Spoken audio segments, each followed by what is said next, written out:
তো নমস্কার বন্ধুরা, আপনাদেরকে স্বাগতম জানাই আমাদের ইউটিউব চ্যানেলে। তো আজকে আমরা বেঙ্গলি ক্লাস আরেকটা আপনার জন্য নিয়ে এসেছি। তো বেঙ্গলি ক্লাস প্রতিদিন আমরা নিয়ে আসছি, আপনারা দেখতে পাচ্ছেন, আমাদের সঙ্গে থাকছেন, আপনারা প্রতিদিন ক্লাস দেখছেন। তো প্রতিদিন আমরা রাত 9টায় লাইভ ক্লাস করে থাকি, যেহেতু সরাসরি লাইভ না হলেও লাইভ আমরা ক্লাস আপনার জন্য চলে থাকি। এবং আপনাদের যে কমেন্টগুলো রয়েছে সেগুলো আমরা সরাসরি একটা ভালো নম্বর নিতে না পারেন তাহলে একটা পার্ট কিন্তু আপনার এখান থেকে নম্বরের থেকে ডাউন হয়ে যাবে। সুতরাং আপনি খুব তাড়াতাড়ি এক্ষুনি আমাদের ক্লাসে জয়েন হয়ে যান এবং যদি নতুন হয়ে থাকেন চ্যানেলকে সাবস্ক্রাইব করুন। তো চলুন আমরা দেখে নিই আমাদের আজকের যে ক্লাসটা রয়েছে, ক্লাসটা আমরা দেখবো দিন। তো দেখুন ভাই, প্যাসেজের আমরা অনেকটা ক্লাস আপনাদের দিয়েছি, আপনারা প্লে লিস্টে গিয়ে দেখতে পারেন, প্যাসেজের অনেকগুলো ক্লাস দেওয়া আছে। তো তারপরেও আজকে আমরা এখানে দুইটা প্যাসেজ আপনাদের দেখিয়ে দেব। পেপার 2 এর ল্যাঙ্গুয়েজ 2 যেটি রয়েছে বা ল্যাঙ্গুয়েজ 1, জেনারেলি ল্যাঙ্গুয়েজ 2তে পেপার 1 হোক কিংবা পেপার 2 হোক, ল্যাঙ্গুয়েজ 2তে কিন্তু দুইটা প্যাসেজ থাকে আর ল্যাঙ্গুয়েজ 1-এ কিন্তু একটা প্যাসেজ থাকে। তো আজকে আমি আপনাদের দুইটি প্যাসেজ দেখিয়ে দেব। তো সেই দুইটি প্যাসেজ থেকে কী কী ধরনের প্রশ্ন আসে সবগুলা ডিটেলস আজকে আমরা দেখিয়ে দেবো। এবং এই যে প্রশ্নটা দেখতে পাচ্ছেন এটা হচ্ছে একটা প্রিভিয়াস ইয়ার কোয়েশ্চন, যে প্রশ্নটা অনলাইন কোয়েশ্চন পেপার। ঠিক আছে ভাই, 2022 মানে 2022 ইংরেজিতে হতে যাওয়া সিটেট পরীক্ষার যে অনলাইন কোয়েশ্চেন পেপার, সেই অনলাইন কোয়েশ্চেন পেপারে একটি প্রশ্ন আমরা এখান থেকে তুলে নিয়েছি, এই একটা প্যাসেজ আমরা তুলে নিয়েছি। তো এই প্যাসেজ থেকে আজকে আমি আপনাদের আনসারগুলো সলভ করব। তো দেখুন, এখানে সর্বপ্রথমে আমি প্যাসেজটাকে পড়ব না, আমি সরাসরি চলে যাব আজকের প্রশ্নেতে। তো দেখুন, আমরা সরাসরি চলে যাই নিচের দিকে। এখানে দেখুন প্রশ্ন কোথায় রয়েছে, এখানে অনেক লম্বা দীর্ঘ একটা প্যাসেজ আপনারা দেখতে পাচ্ছি। তো এখানে দেখুন প্যাসেজ রয়েছে, কি প্যাসেজ রয়েছে, একটি মাত্র বৃষ্টি বিন্দু আকাশ থেকে নামলে কি হবে। প্রশ্নটা খুব ভালো করে দেখবেন, কারণ প্রশ্ন এবং আনসার অপশন দেখে কিন্তু আমরা কারেক্ট আনসার করব। শুধুমাত্র প্যাসেজে চোখ বুলাবো। প্যাসেজের কাজ কি? প্যাসেজের কাজ হচ্ছে প্যাসেজে চোখ বুলানো। কোনো সময় আমরা প্যাসেজে চোখ না বুলালেও কিন্তু আমাদের কাজ হয়ে যায়। ঠিক আছে ভাই, তো সেটা কী ধরনের আমি দেখিয়ে দেবো, সাথে থাকুন। একটি মাত্র বৃষ্টিবিন্দু আকাশ থেকে নামলে কি হবে? নদীর জল বাড়িয়ে তুলবে, বায়ু উড়িয়ে নিয়ে যাবে, পর্বত গাত্রে বাধাপ্রাপ্ত হবে, সূর্যের কিরণে শুকিয়ে যাবে। অর্থাৎ বৃষ্টির বিন্দুটা একটিমাত্র বিন্দু, যদি একটিমাত্র বৃষ্টির বিন্দু, বৃষ্টি মানে বুঝতে পারছি তো, বৃষ্টি, মেঘ থেকে বৃষ্টি হয়, জল থেকে বাষ্প হয়, বাষ্প থেকে মেঘ হয়, মেঘ থেকে বৃষ্টি হয়, এই ধরনের একটা সোশ্যাল সায়েন্স একটা বিষয় ছিল, আমরা জানি। তো বৃষ্টির ফুটা, অনেকগুলো ফুটা ফুটা, top top top top top top, টিপি টিপি বারসা পানি। ঠিক আছে ভাই, তো এই ধরনের দেখুন একটি যদি বৃষ্টির বিন্দু আকাশ থেকে নামে তাহলে কি হবে। তো এই প্রশ্নের কারেক্ট আনসার জানতে গেলে আমাদেরকে একটু প্যাসেজে যেতে হবে। তো প্যাসেজে আমরা একটু খুঁজে দেখুন তো। এই দেখুন এখানে রয়েছে আনসার। দেখ, যে একা সেই ক্ষুদ্র সেই সামান্য, যাহার ঐক্য নাই সে তুচ্ছ। অর্থাৎ এখানে ঐক্যতার কথা বলা হয়েছে বা একতার কথা বলা হয়েছে। মেঘের যে সকল বিন্দুগুলো রয়েছে তারা একে অপরকে বলছে, যে বৃষ্টির যে বিন্দুগুলো রয়েছে তারা একে অপরকে বলছে যে ভাই আমরা একসঙ্গে পড়বো, টপ টপ টপ টপ করে সবাই একসঙ্গে পড়বো। যদি আমরা একজন করে যদি পড়ি, যে একা হয়ে যাবে সে ক্ষুদ্র হয়ে যায়, সামান্য হয়ে যায়, তার কোনো ভরসা থাকে না। সবাই যদি একসঙ্গে পড়ি তাহলে কিন্তু এক দিক আমরা তছনছ করতে পারবো। তো দেখ ভাই সকল, কেহ একা নামিও না। অর্থাৎ বৃষ্টির যে বিন্দু, বৃষ্টির বিন্দুগুলো তারা একে অপরকে বলছে, দেখো ভাই সকল, কেহ একা নামিও না, অর্ধপথে সেই প্রচণ্ড রবির কিরণে শুকাইয়া যাইবে। চলো সহস্রে সহস্রে লক্ষে লক্ষে অবুর্দে অবুর্দে এই পৃথিবী ভাসাইব। যে আমরা সহস্রে সহস্রে লক্ষে লক্ষে একলগে নামবো, আমরা কেউ একা নামবো না। কারা নামবে না? বৃষ্টির ফুটা বা বৃষ্টি বিন্দু। ঠিক আছে ভাই, তো দেখুন প্রশ্ন এসেছিল যে বৃষ্টির বিন্দু যদি একা যদি নামে তাহলে কি হবে। তো এখানে কারেক্ট আনসার হবে, যদি একা নামিও না, অর্ধপথে ওই প্রচণ্ড রবির কিরণে শুকাইয়া যাইবে। অর্থাৎ যদি একা নামে তাহলে সূর্যের আলোতে বা সূর্যের কিরণে তারা কী করে যাবে? শুকাইয়া যাবে। দেখুন কারেক্ট আনসার রয়েছে কিনা না, এই দেখুন সূর্যের কিরণে শুকিয়ে যাবে, এটা হচ্ছে কি রাইট আনসার। দেখতে পাচ্ছেন আমরা কত সহজে কারেক্ট আনসার খুঁজে পেয়েছি। তো এই ধরনের কারেক্ট আনসার আপনারাও খুঁজে পাবেন, শুধুমাত্র প্যাসেজে থাকুন এবং কী ধরনের প্রশ্ন আসে সেটা আপনারা শেষ পর্যন্ত দেখতে থাকুন। বায়ুর সাহায্য পেলে বৃষ্টি বিন্দুগুলির কি উপকার হয়? নেক্সট প্রশ্ন, বায়ুর সাহায্য পেলে বৃষ্টি বিন্দুগুলির কি উপকার হবে? জলস্থলে এক করতে পারবে, যুদ্ধ করতে পারবে, বায়ুর গলা ধরে পৃথিবীতে নামতে পারবে, বায়ুর সঙ্গে খেলা করতে পারবে। তো এই প্রশ্নের কারেক্ট আনসার জানতে গেলে আমরা যাব কোথায়? যাব আগের জায়গাতে যাব। কোথায়? আমরা যাব প্যাসেজে। দেখি বায়ুর সাহায্য পেলে কি হয়। বায়ুর সাহায্যে দেখুন, আমরা বায়ুর ঘাড়ে চড়িয়া দেশ দেশান্তর ঘুরিব। আমাদের এই বর্ষা যুদ্ধে বায়ু ঘোরা মাত্র, এই দেখুন, তাহার সাহায্য পাইলে বলে এক প্রশ্নে বলেছিল বায়ুর সাহায্য পাইলে কি করব। তার মানে বায়ুর সাহায্য পাইলে আমরা কি করব? জলে স্থলে এক করি। অর্থাৎ কি আমরা জলে স্থলে এক করিব। যদি বায়ুর সাহায্য পাই তাহলে আমরা জলে স্থলে এক করিব। সুতরাং এখানে কারেক্ট আনসার জলে স্থলে এক করিব নাম্বার 1। ঠিক আছে ভাই, জলে স্থলে এক করতে পারে, সেটা হচ্ছে নাম্বার 1। প্রবন্ধটির নীতিকতা কি? এতক্ষণ আপনারা প্রথম থেকে যদি ক্লাসটি দেখে থাকেন তাহলে এই প্রশ্নের কারেক্ট আনসার আপনারা অবশ্যই জেনে গেছেন। তো কারেক্ট আনসার কী হবে কমেন্ট করুন। দেখুন, এই প্রশ্নটার আনসার জানতে গেলে আমাদের কিন্তু প্যাসেজে চোখ বুলাতে লাগবে না। আমরা প্যাসেজ না দেখেও কিন্তু কারেক্ট আনসার এখন করতে পারবো। প্রবন্ধটির নীতিকতা কি? বৃষ্টি মানুষের বাণিজ্য লক্ষ্মী, বৃষ্টি বিন্দুকে ভয় পাওয়া উচিত, ঐক্যের বিজয় বার্তা, নাকি বুদ্ধি যার বল তার। কারেক্ট আনসার কী হবে? Question number 3। কারেক্ট আনসার কী হবে কমেন্ট বক্সে কমেন্ট করুন তো ভাই, খুব তাড়াতাড়ি কমেন্ট করুন তো কারেক্ট আনসার কী হতে পারে। কোয়েশ্চন নাম্বার 3 আজকের প্যাসেজের কারেক্ট আনসার কী হবে? বড়িয়া কোয়েশ্চন, শানদার কোয়েশ্চন, তাড়াতাড়ি কমেন্ট করুন। এবং এটা হচ্ছে পেপার 2 এর কোয়েশ্চন। এই কোয়েশ্চনটা হচ্ছে ভাই পেপার 2 এর প্রিভিয়াস ইয়ার কোয়েশ্চনে আসা প্রশ্ন। তো পেপার 2 পেপার 1 যাই হোক না কেন 100% কনফার্ম আপনাদের প্রায় সেমই আসে, আপনারা জানেন, এতক্ষণে আপনারা জেনে গেছেন। তো দেখুন, প্রবন্ধের নীতিকতা হচ্ছে যে বৃষ্টির বিন্দুগুলো যদি এক এক ফুটা করে নামতো তাহলে রৌদ্রের কিরণ বা বাতাসের ঠেলায় তারা কোথা থেকে কোথায় যেত, কোনো কুল কিনার পেতরা সবগুলা বৃষ্টিবিন্দু নষ্ট হতো। কিন্তু তারা যেহেতু লক্ষে লক্ষে সহস্রে তারা যখন নামবে তখন তাদেরকে ঠেলানো বা আটকানো বা সূর্যের আলোয় বা সূর্যের কিরণেও কেউ কিছু করতে পারবে না। সুতরাং ঐক্যের বিজয় বার্তার কথা বলা হয়েছে। অর্থাৎ সবাই যদি আগেই এখানে বলা হয়েছিল, কি বলা হয়েছিল? যে ক্ষুদ্র সেই সামান্য বলা হয়েছিল না একটা লাইন? ঐক্যের বিজয় বার্তা ইজ দ্য রাইট অ্যান্সার। আচ্ছা, বৃষ্টি বিন্দুরা বাণিজ্য খাঁচায় কথাটির অর্থ কী? এই কথাটা হচ্ছে বৃষ্টি বিন্দুরা বাণিজ্য খাঁচায় মানে বৃষ্টি বিন্দুরা যখনই নামবে তখন শস্য ক্ষেতে শস্য জন্মাবে। বাণিজ্য খাঁচা হবে মানে বাণিজ্যগুলো বৃদ্ধি হবে। তো বাণিজ্য বৃদ্ধি কী করে হবে? শস্য জন্মালে না বাণিজ্য বৃদ্ধি হবে। সুতরাং শস্য জন্মে ইজ দ্য রাইট অ্যান্সার। আচ্ছা, চলো নামি, এটা কার উক্তি ভাই? চলো নামি, এটি কার উক্তি? দেখুন, আমরা পেসেজ একটু যাই।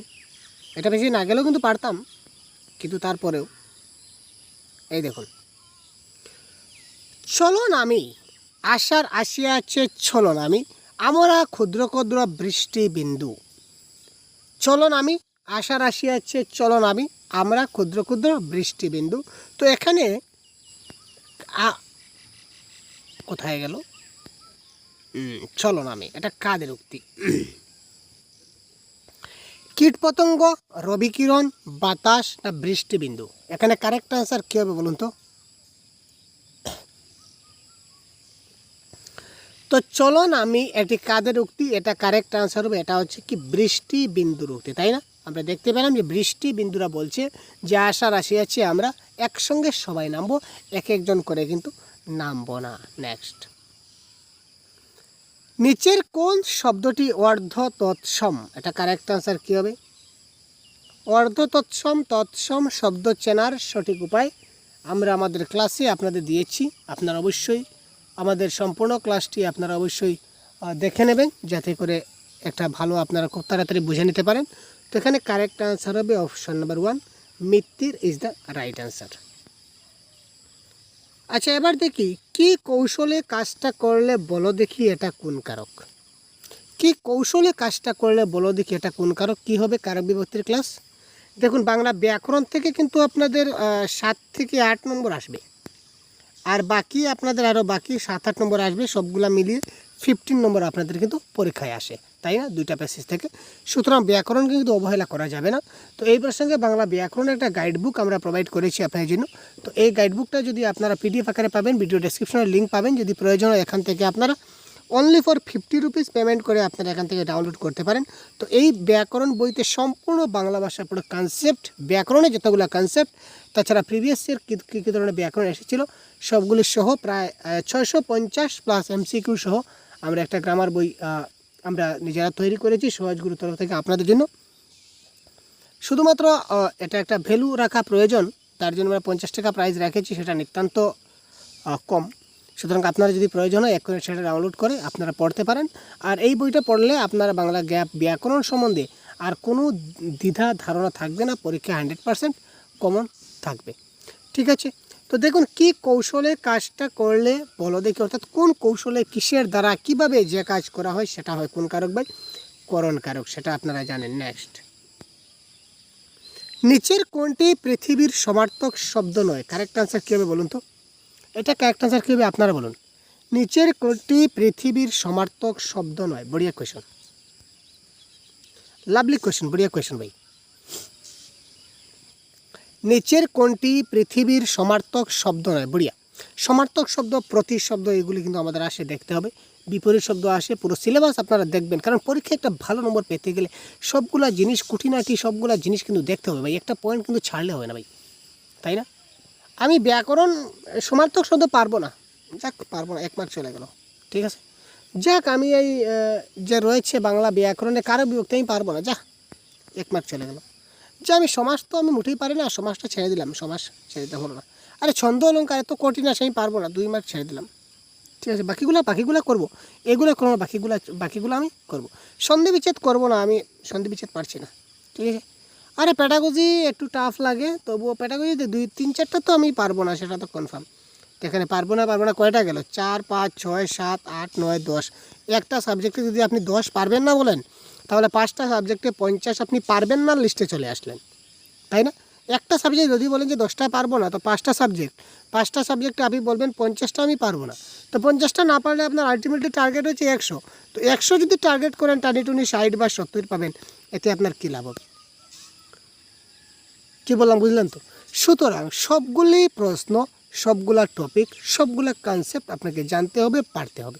তারপরও এক্সাম হলে গেলে দেখবেন হয়তো 1টা বা 2টা প্রশ্ন আপনার কমন পড়েনি, বা সেটা বুঝতে পারেনি, বা সেটা সমস্যা রয়েছে, সেটা অন্য ব্যাপার।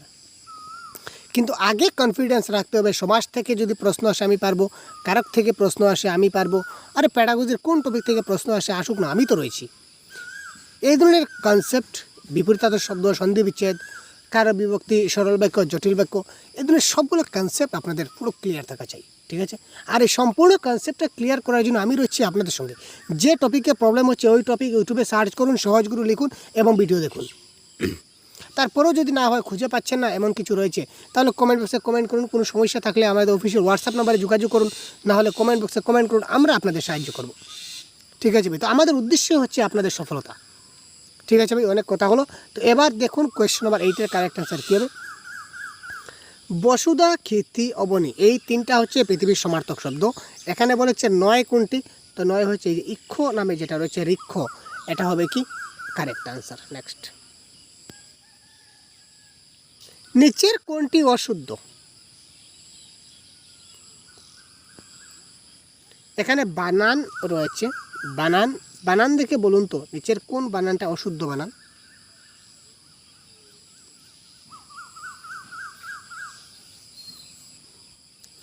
বধূ, ধুলো, দুরোহণ আর জাগরুক। এখানে কারেক্ট আনসার হবে জাগরুক বানানটা অশুদ্ধ।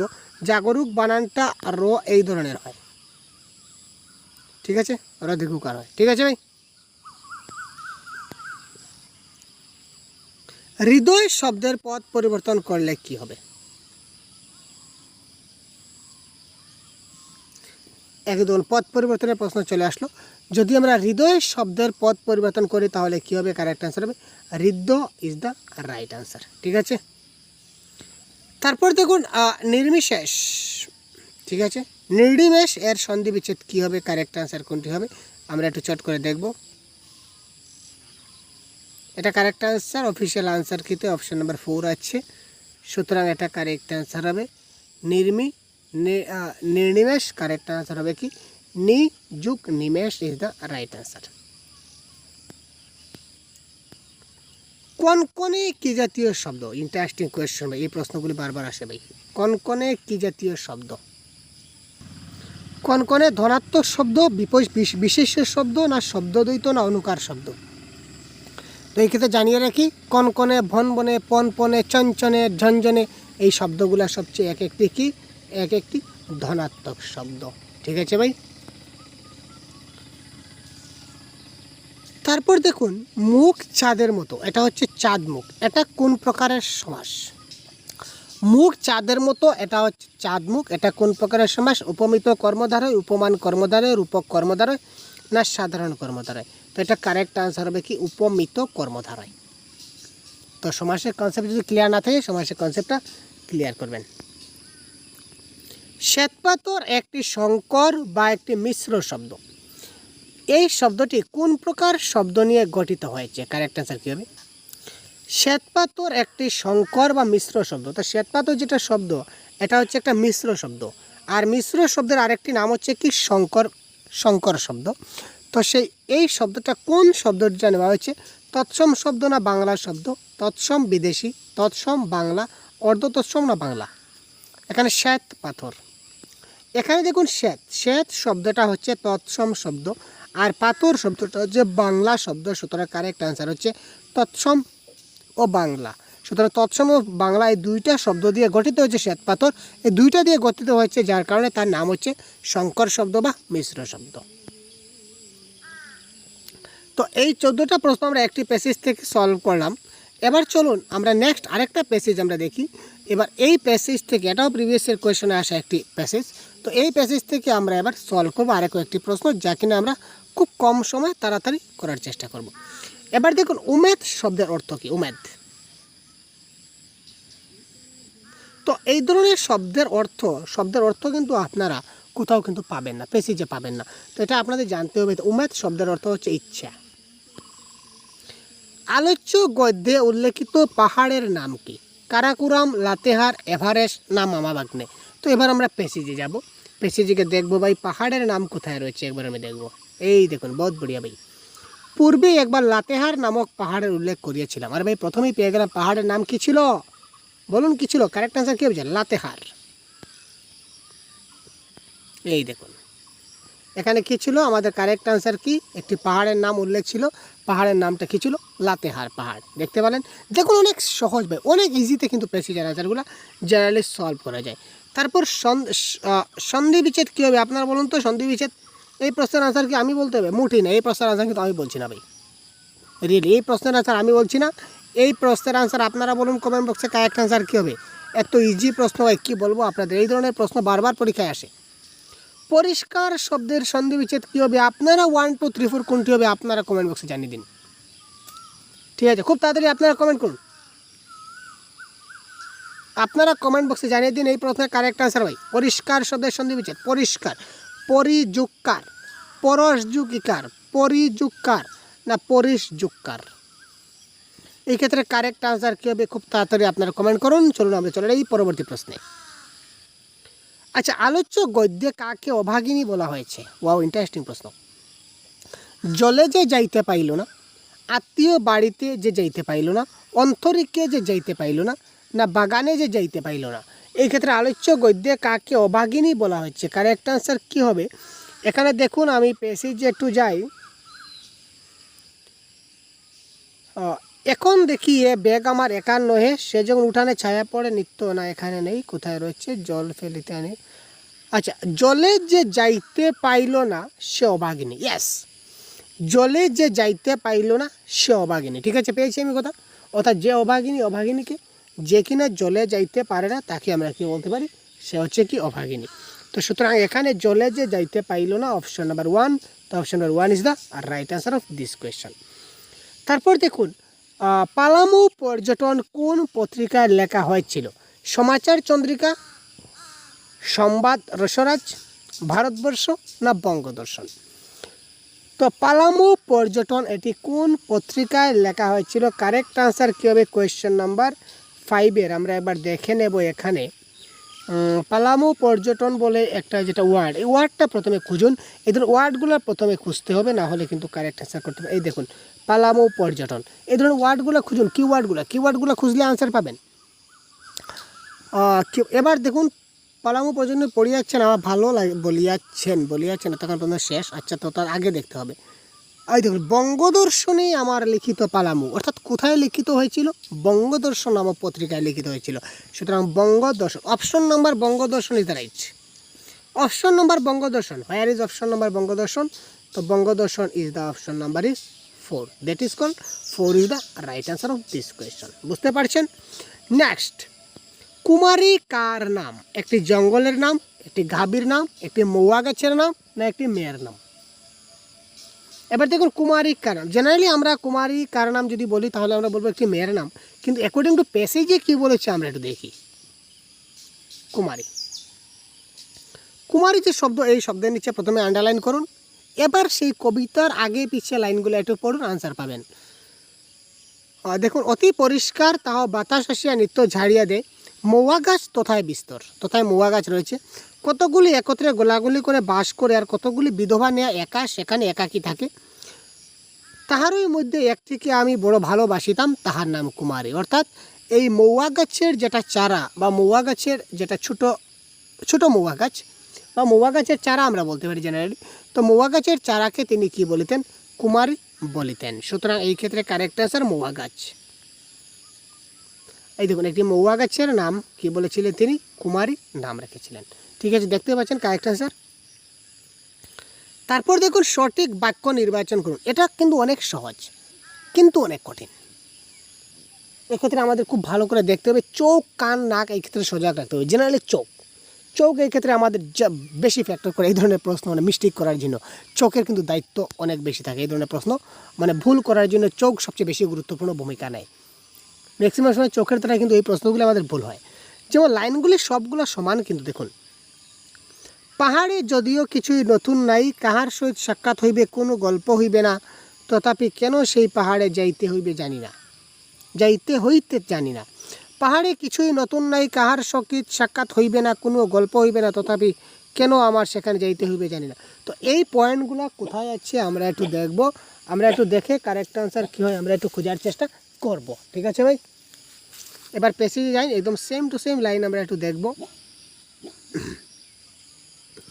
এই দেখুন, পাহাড়ে কিছুই নতুন নাই, কাহার সহিত সাক্ষাৎ হইবে না, কোনো গল্প হইবে না, তথাপি কেন আমায় সেখানে যাইতে হইতো জানি না। পাহাড়ে কিছুই নতুন নাই, কাহার সহিত সাক্ষাৎ হইবে না, কোনো গল্প হইবে না, তথাপি কেন আমায় সেখানে যাইতে হইতো জানি না। তো এই সেম পয়েন্টটা কোথায় রয়েছে?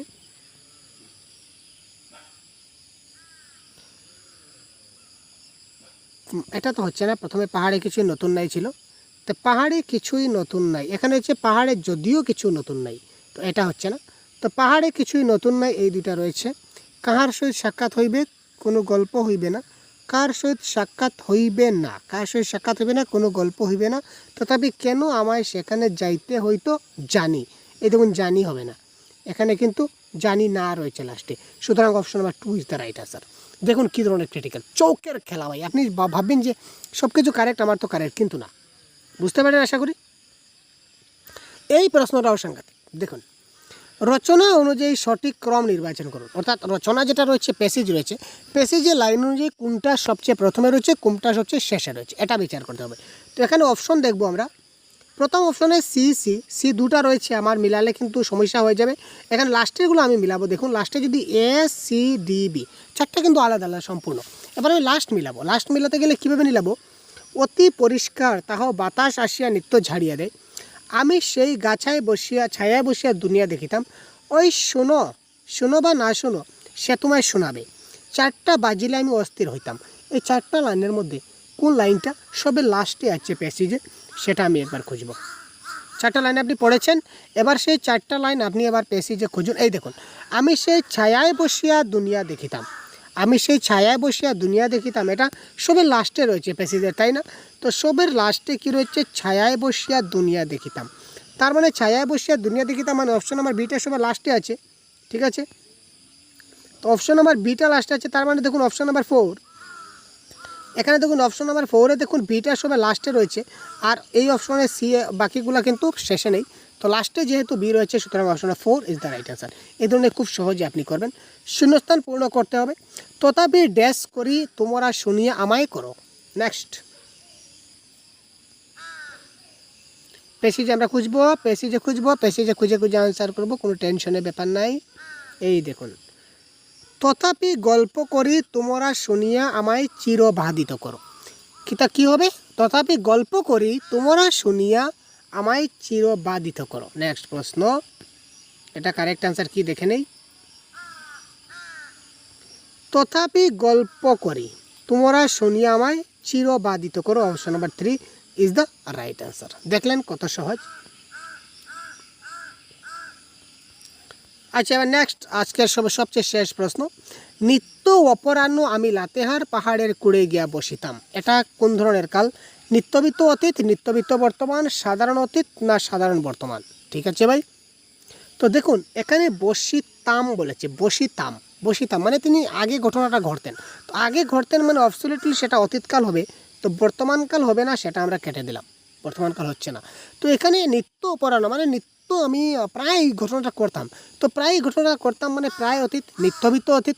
তো নিত্যবিত্ত অতীত ইজ দ্য রাইট অ্যান্সার, সাধারণ অতীত একটা হবে না।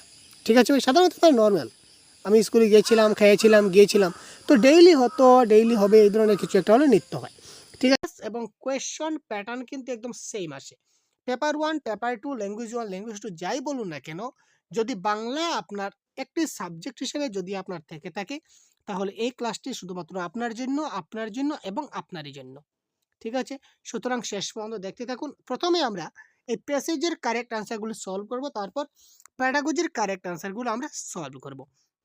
প্রথমে দেখতে পাচ্ছেন এখানে একটা দীর্ঘ প্যাসেজ রয়েছে, আমরা সম্পূর্ণ প্যাসেজটা পড়ব না, আমরা সরাসরি চলে যাই এই প্যাসেজের আমরা যে প্রশ্ন উত্তরে। প্রথম প্রশ্ন হচ্ছে আমাদের 121 নম্বর প্রশ্নে কি বলেছে দেখি, গদ্যাংশটির উদ্দেশ্য কি? লোকসাহিত্যের একটি বিশেষ শাখার ভাষাতাত্ত্বিক বিশ্লেষণ, লোক সংস্কৃতির সামগ্রিক গুরুত্ব বর্ণনা, লোক সংস্কৃতির বিভিন্ন শাখার তুলনামূলক আলোচনা, লোকসাহিত্যের একটি বিশেষ শাখার বৈশিষ্ট্য প্রদর্শন। এই 4টা অপশন আমরা দেখলাম। এবার আমরা চলে যাব একটু প্যাসেজে গিয়ে একটু হালকা করে আপনারা পড়ুন যে কি ব্যাপার রয়েছে। এবার দেখুন সম্পূর্ণ প্যাসেজ আমি আপনাদের সম্মুখে একটু হাইলাইট করে দিচ্ছি। এবার দেখুন প্রত্যেকটা লাইন কিন্তু আমাদের ইম্পর্টেন্ট। এখানে দেখুন প্যাসেজের সেকেন্ড প্যারাগ্রাফে কি লেখা আছে, লোকসাহিত্যের অন্যান্য বিষয়ের মতো প্রবাদ ও গোষ্ঠী জীবনের সম্পদ। ঠিক আছে, অর্থাৎ লোকসাহিত্যের কথা বলা হয়েছে।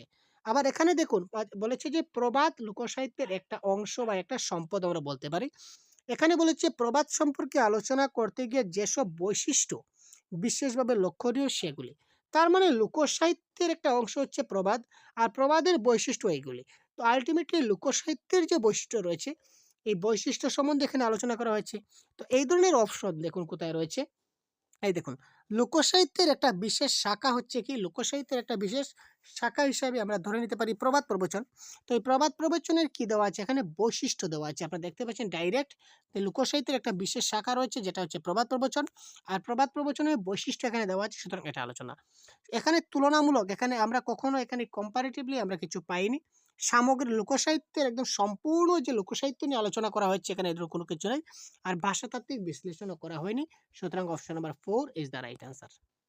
নেক্সট, প্রবাদ কি? সুদীর্ঘ জীবন অভিজ্ঞতার সংহত অভিব্যক্তি, সমাজ নিরপেক্ষ ব্যক্তি অভিজ্ঞতার খণ্ডিত অভিব্যক্তি। এখানে ক এবং খ দুটোই ঠিক, ক ঠিক খ ভুল, ক ভুল এবং খ ঠিক, ক এবং খ দুটোটাই ভুল।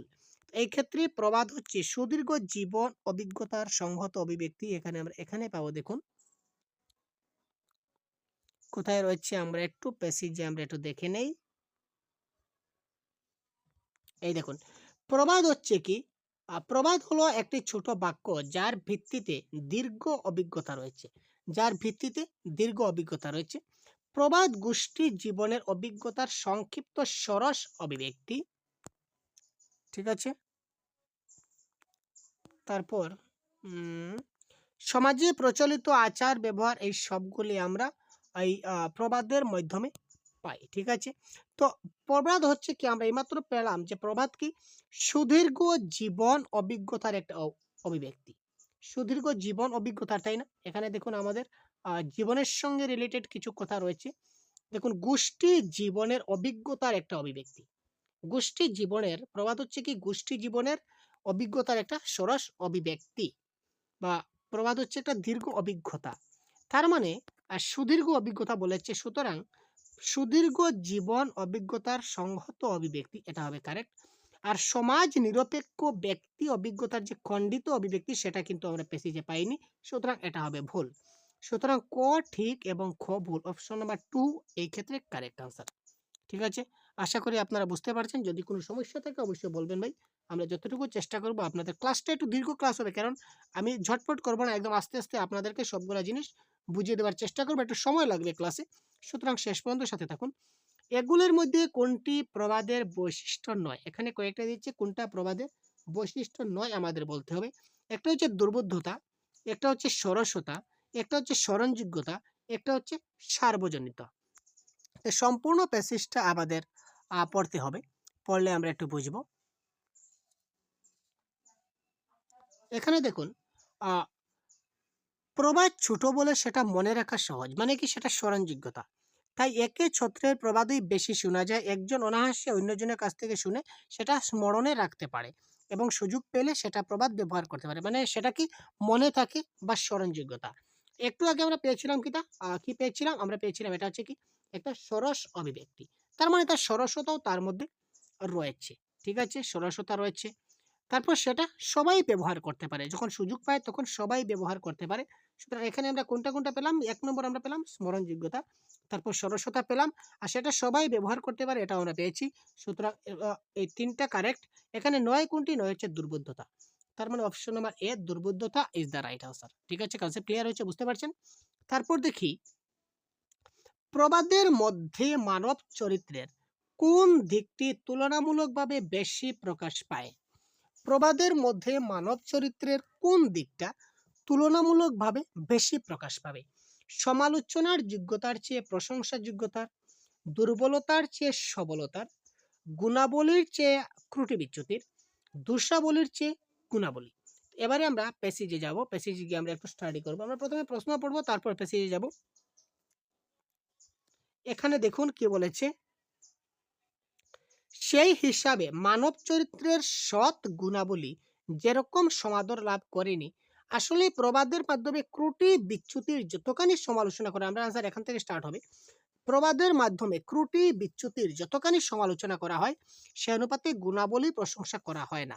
তার মানে গুণাবলী প্রশংসার থেকে ত্রুটি বিচ্যুতির সমালোচনাটা একটু বেশি করা হয়। এই ক্ষেত্রে এখানে দেখুন, গুণাবলীর চেয়ে ত্রুটি বিচ্যুতি হবে কারেক্ট আনসার। গুণাবলীর চেয়ে ত্রুটি বিচ্যুতিটা বেশি প্রকাশ পায় প্রবাদের মধ্যে। সুতরাং 124 নম্বর প্রশ্নের কারেক্ট আনসার হবে কি, অপশন নাম্বার 3। তারপর আপনারা দেখুন, প্রবাদসমূহ সংরক্ষণের প্রধান দায়িত্ব বহন করে কারা? প্রবাদসমূহ সংরক্ষণের যে দায়িত্ব, সেটা কারা বহন করে? পুরুষ সমাজ, পণ্ডিত সমাজ, ছাত্র সমাজ না মহিলা সমাজ? এখানে কারেক্ট আনসার দেখুন, প্যাসেজ ছাড়া আপনার যদি মনে হয় যে এই প্রশ্নের আনসার পুরুষ সমাজ হতে পারে, তখন কিন্তু আপনি ভুল করবেন, কারণ আপনি জানেন পুরুষ সমাজ, কিন্তু প্যাসেজে যা আছে তা কিন্তু আমাদেরকে দিতে হবে। তো সুতরাং এখানে আমরা প্যাসেজে যাব। প্যাসেজে দেখুন, আরেকটি বিষয়, প্রবাদ যতদূর সম্ভব মেয়েরাই বেশি ব্যবহার করে থাকে, আর শুধু প্রবাদ রচনাই করে না, তারা সেগুলি ধরে রাখার দায়িত্ব পালন করে। তার মানে প্রবাদ কারা ধরে রাখার দায়িত্ব পালন করে? মেয়েরা। কারা? মেয়েরা। তো মেয়েরা বলতে এখানে অপশন কি দিয়েছে, লেডিস বা গার্লস? এখানে অপশন আমরা কি দেখলাম, এখানে দেখুন দেওয়া আছে কি, অপশন নাম্বার 4 দেখুন তো কি দেওয়া আছে ভাই, মহিলা সমাজ। অর্থাৎ কি, প্রবাদ সময়ের সংরক্ষণের দায়িত্ব কাদের হাতে রয়েছে? মহিলা সমাজের হাতে রয়েছে। তারপরে দেখুন 126 নম্বর প্রশ্নে কি বলেছে, উল্লেখিত কোন দুটি শব্দ একই সমাসের দৃষ্টান্ত স্বরূপ? নিচের কোন দুইটা শব্দ একই সমাসের দৃষ্টান্ত? লোকসাহিত্য রীতিনীতি, রীতিনীতি এবং স্বভাব চরিত্র, প্রাণ সম্পদ এবং আচার ব্যবহার, সমাজ মানুষ এবং ত্রুটি বিচ্যুতি। এই ক্ষেত্রে আপনাদের সমাজ সম্বন্ধে কিছুটা ধারণা থাকতে হবে, মানে বাংলা গ্রামারের কনসেপ্ট জানতে হবে। তো আমি এখানে সমাস নিয়ে পুরো ডিটেলস আলোচনা করব না। সমাসের ক্লাস অলরেডি আমাদের চ্যানেলে প্রোভাইড করে দেওয়া আছে। আপনারা দেখে না থাকলে কাইন্ডলি দেখে নেবেন। একটি কবিতার মাধ্যমে, মাত্র একটি কবিতা, 6 লাইনের ছোট্ট একটি কবিতা। ঠিক আছে? এই কবিতার মাধ্যমে আমি আপনাদের সম্পূর্ণ 6টি সমাস ভালোভাবে ডিটেলস বুঝিয়ে দিয়েছি। বেশি লম্বা ভিডিও নয়, ছোট একটা ক্লাস, সেটা আপনারা দেখে নেবেন। তো এই ক্ষেত্রে কারেক্ট আনসার যেটি হবে রীতিনীতি এবং স্বভাব চরিত্র। কারণ রীতিনীতি মানে রীতি ও নীতি দ্বন্দ্ব সমাস। স্বভাব চরিত্র মানে স্বভাব ও চরিত্র, এটা হচ্ছে স্বভাব চরিত্র। এই দুটাই কিন্তু দ্বন্দ্ব সমাসের উদাহরণ। তো বলেছি এখানে কোন দুইটা একই সমাসের উদাহরণ। সুতরাং এখানে রীতিনীতি এবং স্বভাব চরিত্র এই দুটি দ্বন্দ্ব সমাস অর্থাৎ একই সমাসের উদাহরণ। তারপর দেখুন হরিগুষ্যের গোয়াল প্রবাদটির অর্থ কি? এই প্রবাদের অর্থ কিন্তু আপনারা প্যাসেজে খুঁজে পাবেন না। অযথা প্যাসেজে খুঁজে আপনারা সময় নষ্ট করবেন না। একথায় শেষ, ব্যাকরণের যেসব প্রশ্ন আপনাদের পরীক্ষায় আসবে সেটা আপনারা প্যাসেজে খুঁজে অযথা সময় নষ্ট করতে যাবেন না। এটা কারেক্ট অ্যান্সার আপনাকে জানতে হবে ব্যাকরণের প্রশ্নগুলি। তো 127 নম্বরের কারেক্ট আনসার হবে কি? অকারণে হই হট্টগোলের জায়গা। অকারণে হই হট্টগোলের জায়গা ইজ দ্য রাইট আনসার। তারপর দেখুন আরেকটা প্যাসেজ দেওয়া আছে। ঠিক আছে, 128 থেকে 135 নম্বরের প্রশ্নগুলো আমরা করব। সেখানে আরেকটা প্যাসেজ দেওয়া আছে। এখানে দেখুন, এখানে আমরা প্রথমে দেখে নিই। উদ্ধৃত গদ্যাংশটি জীবন বিদ্যামূলক, জীবনীমূলক, জীবনাদর্শমূলক না জীবন সমস্যামূলক? এখানে কারেক্ট আনসার কি? এখানে আমরা প্যাসেজটা একটু হালকা করে দেখবেন। রামকৃষ্ণের মতে মানুষের জীবভাব হয়তো তার সৃষ্টি করে ক্ষুদ্র স্বার্থ সৃষ্টির প্রতি আকর্ষণ, বা মনুষ্যত্ব, ঈশ্বরত্ব, জীবভাব, দেবভাব এই দুটি ধারার সমন্বয়ের মাধ্যমে রামকৃষ্ণ দেখেছেন মানবিক গুণ বিকাশের পথে ঈশ্বর প্রকাশিত হচ্ছেন মানব জীবন। অর্থাৎ কি এখানে শ্রী রামকৃষ্ণদেবের যে জীবনাদর্শ এটা কিন্তু এখানে প্রকাশ পেয়েছে। রামকৃষ্ণর জীবনাদর্শের মধ্যে কি ছিল? এখানে দেখুন, তিনি যত মত তত পথ, যা নিঃস্বার্থ কর্মের মধ্যে মানুষের মনে অখণ্ড জীবের মধ্যে জাগরণ ঘটায় তিনি গ্রহণ করেছেন, শ্রদ্ধা করেছেন। মানে শ্রী রামকৃষ্ণর যেটা জীবন আদর্শ এটা এখানে আলোচনা করা হয়েছে। সুতরাং এটা হচ্ছে কি, এটা কারেক্ট আনসার হবে জীবন আদর্শমূলক। Option number 3 is the right answer.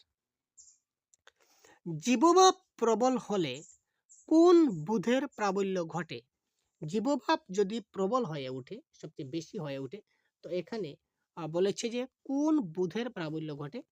জীবনের ঐক্যবোধের, অখণ্ড মনুষ্যত্ববোধের, নিঃস্বার্থ জীবনবোধের না সংকীর্ণ স্বার্থবোধের? তো 129 নম্বর প্রশ্নের কারেক্ট আনসার কোনটি হবে? এটা আমরা একটু প্যাসেজে আমাদেরকে যেতে হবে। প্যাসেজে গেলে আমরা একটু দেখব কোথায় রয়েছে, আমাদেরকে একটু কিন্তু খুঁজতে হবে। আমি তো কিন্তু আপনাদের সঙ্গেই খুঁজছি। এখানে দেখুন, শ্রী রামকৃষ্ণের মতে মানুষের জীবভাব হয়তো তার সৃষ্টির মধ্যে ক্ষুদ্র স্বার্থ সৃষ্টির প্রতি আকর্ষণ। ক্ষুদ্র স্বার্থ সৃষ্টির প্রতি আকর্ষণ মানে সেটা কি? ছোট্ট স্বার্থ সিদ্ধি। তো ছোট্ট স্বার্থ সিদ্ধি বলতে এখানে আমরা সংকীর্ণ, সংকীর্ণ মানে ছোট বা একেবারে নাই বলতে বোঝানো হয়। সুতরাং এখানে সংকীর্ণ স্বার্থবোধ, এটা কিন্তু এখানে নিঃস্বার্থ বলা হয়নি, ক্ষুদ্র বলেছে, মানে কিছু হলেও আছে, সুতরাং নিঃস্বার্থ হবে না। অখণ্ড না, জীবনের ঐক্যবদ্ধ হলোই না, সুতরাং সংকীর্ণ স্বার্থবোধের প্রাবল্য ঘটে, এটা হবে কারেক্ট আনসার। তারপর দেখুন কোয়েশ্চন নাম্বার 130। শ্রী রামকৃষ্ণর মত বা বিশ্বাস অনুযায়ী যথার্থ মানব ভাবই দেবভাব, যথার্থ মনুষ্যত্বই জীবভাব। 130 নম্বর প্রশ্নের কারেক্ট আনসার কি হবে? যথার্থ মানব ভাবই হচ্ছে কি দেবভাব, আর যথার্থ মনুষ্যত্বই হচ্ছে কি জীবভাব। তো এটা কারেক্ট আনসার কোনটি হবে দেখি।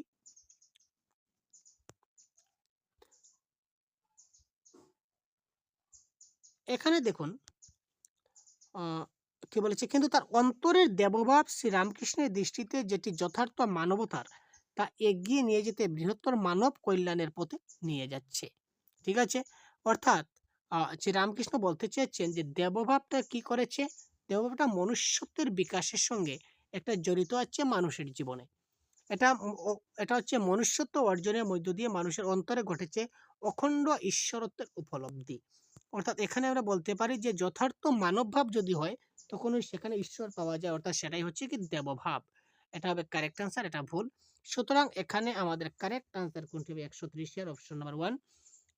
1 নম্বরে ক ঠিক কিন্তু খ ভুল। এই ধরনের স্টেটমেন্টের প্রশ্ন আপনারা পাবেন, খুব ভালো করে দেবেন। তারপর দেখুন নিম্নলিখিত বিকল্পগুলির মধ্য থেকে লক্ষ্য এবং উপায়ে এর সঠিক সম্পর্ক শনাক্ত করুন। অদ্বৈত ভাব সেটা এক বিশেষ মত ও পথের প্রতি পক্ষপাত। ঈশ্বরত্ব লাভ করা যায় অনাসক্ত প্রেম এবং কর্ম প্রচেষ্টার মাধ্যমে। অদ্বৈত ভাব লাভ করা যায় বিভিন্নতার প্রতি অনাস্থা দিয়ে। ঈশ্বরত্ব লাভ করা যায় ক্ষুদ্র স্বার্থ চেতনার প্রতি আসক্তি হয়। তো এখানে কোনটি কারেক্ট, কোনটার সঙ্গে কোনটা মিলছে সেটাকে আমাকে বলতে হবে। তো এখানে আমরা একটু প্যাসেজে যাব। প্যাসেজে গিয়ে দেখুন এখানে কি বলেছে। মানুষের মনে অন্তরে দেববা বা ভগবান পাওয়া যায়। ঠিক আছে, শ্রী রামকৃষ্ণ দৃষ্টিতে এটা বলেছেন যে ভগবান বা ঈশ্বরের লাভ মানুষ লাভ করতে পারে বৃহত্তর মানব কল্যাণের পথে। অনাসক্ত প্রেম এবং কর্ম প্রচেষ্টার মধ্য দিয়ে জাগরিত হয় মানুষ, সমাজ এবং ঈশ্বর ভাবের ঐক্য। অর্থাৎ ঈশ্বর লাভ বা ঈশ্বর ভাবের যেটা ঐক্য, সেটা কিসের মাধ্যমে মানুষে পায়? অনাসক্ত প্রেম এবং কর্ম প্রচেষ্টার মধ্য দিয়ে। তো এটা কারেক্ট আনসার কোনটা হবে দেখে নিন। এখানে দেখুন, এই দেখুন কি বলেছে, অপশন নাম্বার 2 তে দেওয়া আছে ঈশ্বরত্ব লাভ করা যায় কিসের মাধ্যমে? অনাসক্ত প্রেম এবং কর্ম প্রচেষ্টার মাধ্যমে ঈশ্বরত্ব লাভ করা যায়। সুতরাং এটা হবে এই ক্ষেত্রে কি কারেক্ট আনসার। তারপর দেখুন শ্রী রামকৃষ্ণের ধর্মবিশ্বাসের মধ্যে কি প্রতিফলিত হয়? সম্ভ্রান্তবাদ, সুবিধাবাদ, স্বাতন্ত্র্যবাদ না সমন্বয়বাদ? এখানে চারটা যে অপশন দেওয়া আছে, চারটা পয়েন্ট, এই চারটা পয়েন্টের মধ্যে কোন পয়েন্টটি আমরা প্যাসেজে পাবো, কোন শব্দটা আমরা পয়েন্টে পাবো? এখানে দেখুন সহজেই এখানে নিচে দেওয়া আছে কি তত্ত্ব মত পথ জীবন আদর্শের মধ্যে ঘটে যথার্থ সমন্বয়। অর্থাৎ এখানে আমরা কি পেলাম? সমন্বয়ের কথা পেলাম। সুতরাং এখানে কারেক্ট আনসার কোনটি হবে? দেখুন সমন্বয়বাদ। কারেক্ট আনসার কি? সমন্বয়বাদ। তারপর দেখুন 133 নম্বর প্রশ্নে কি বলেছে, এমনকি যারা পতিত পরিত্যক্ত। এখানে পরিত্যক্ত বলতে মূলত কি বোঝাতে চাওয়া হয়েছে? বন্ধু পরিত্যক্ত, ঈশ্বর পরিত্যক্ত, না সমাজ পরিত্যক্ত, না পরিবার পরিত্যক্ত? এখানে দেখুন আমরা লাইনটা দেখি, লাইনটা দেখলে খুব সহজে আমরা দেখতে পারবো। উচ্চ নিচ ধনী দরিদ্র সকল শ্রেণীর সকল সম্প্রদায় এমনকি যারা পতিত পরিত্যক্ত।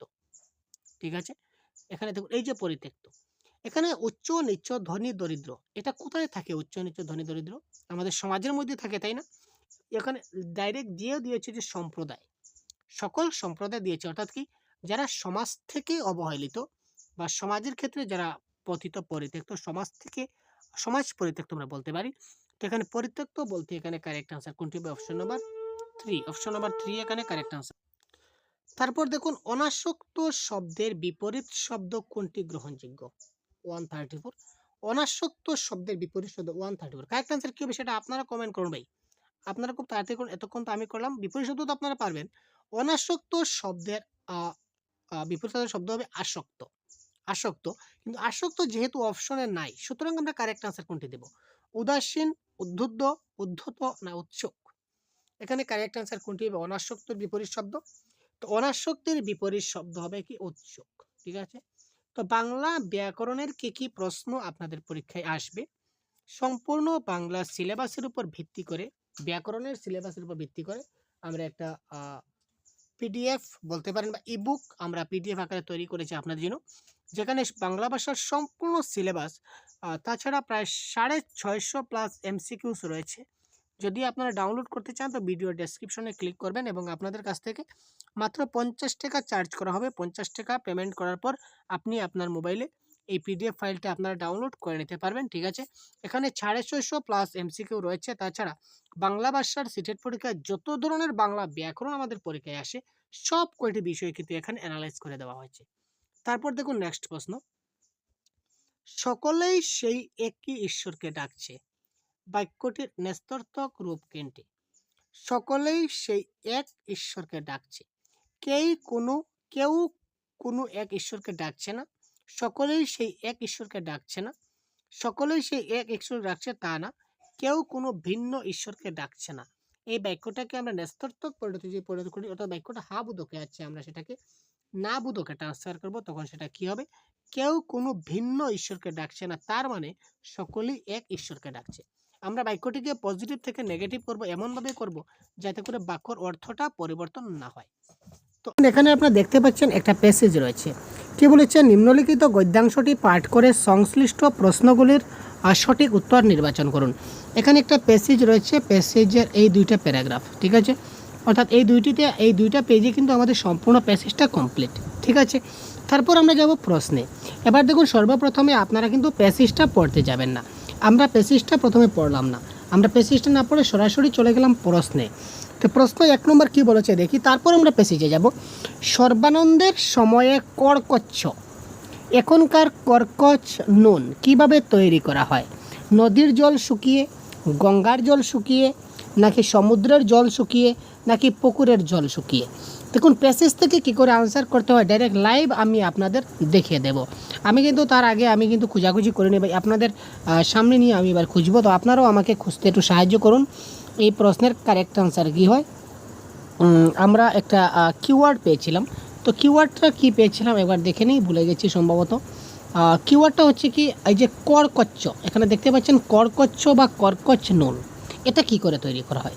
তো কর্কচ্ছটা কোথায় রয়েছে প্যাসেজের, আমরা একটু খুঁজবো যে কর্কচ্ছটা কোথায় রয়েছে। কর্কচ্ছ যে শব্দটা আমাদের দিয়েছে, এই শব্দটা কোথায় রয়েছে, আমরা কোথাও একটু দেখি তো, একটু চোখ বুলিয়ে খুঁজে নেই আমরা কোথায় রয়েছে, খুব তাড়াতাড়ি খুঁজবো। এই পেজে সম্ভবত দেখা যাচ্ছে না, নেক্সট পেজে দেখি। এই যে কর্কচ্ছ, যেটা কর্কচ্ছটা কোথায় রয়েছে সেটা কিন্তু আমাদের যদি না খুঁজে বের করি তাহলে কিন্তু আমরা কারেক্ট আনসার করতে পারি। এই দেখুন আমরা পেয়ে গেছি, সর্বানন্দের সময়ে কর্কচ্ছ, এখনকার কর্কচ নুন। এখানে কি বলেছে দেখুন, সমুদ্রের জল শুকিয়ে যে নুন হতো তাহাকে বলতো সর্বানন্দের সময় কর্কচ্ছ বা এখনকার কর্কচ নুন। তার মানে সর্বানন্দের সময় আমরা সমুদ্রের জল শুকিয়ে আমরা একটা অপশনে দেখেছিলাম, তাই না? তো সুতরাং এটার কারেক্ট আনসার কী হবে? আরে ভাই আর যাস না ভাই, তো এখানে কারেক্ট আনসার কী হবে দেখুন, অপশন নাম্বার সিতে দেওয়া আছে, কী দেওয়া আছে, সমুদ্রের জল শুকিয়ে। আপনারা দেখলেন যে কারেক্ট আনসার কী করে হলো, ঠিক আছে। তো এটা কারেক্ট আনসার কী হচ্ছে ভাই, option number C is the right answer. সমুদ্রের জল শুকিয়ে কর্কচ্ছ বা এখনকার কর্কচ নুন তৈরি করা হয়। তারপর দেখুন, গদ্যাংশ অনুসারে 7 রকমের ব্রীহির মধ্যে কোনগুলি অন্তর্ভুক্ত? জব, দেধান, কঙ্গু, যাও। দেখান, শালিদান, জব, কঙ্গু। কঙ্গু, মাঘ, শ্যামাধান, দেখান। শ্যামাধান, জব, কঙ্গু না দেখান? এখানে কারেক্ট আনসার কী হবে? কোয়েশ্চন নাম্বার 2, 7 রকমের ব্রীহির মধ্যে কোনগুলি রয়েছে আমরা একবার পেসিজে আবার যাব। প্রত্যেকটা কিন্তু আমাদের পেসিজে দেখতে হবে। এই 7 রকমের শব্দটা কোথায় আছে আমাকে এই যে এই টার্মটা আমাকে কিন্তু খুঁজে বের, এই দেখুন পেয়ে গেছি, এই দেখুন 7 রকমের ব্রীহির মধ্যে জব, দেখান, সমাধান, কঙ্গু, ঠিক আছে। জব, দেখান, সমাধান, কঙ্গু, এই 4টা। জব, দেখান, সমাধান, কঙ্গু কোথায় রয়েছে দেখি তো, এই দেখুন জব, দেখান, সমাধান, কঙ্গু, এই 4টা পেলাম আমি।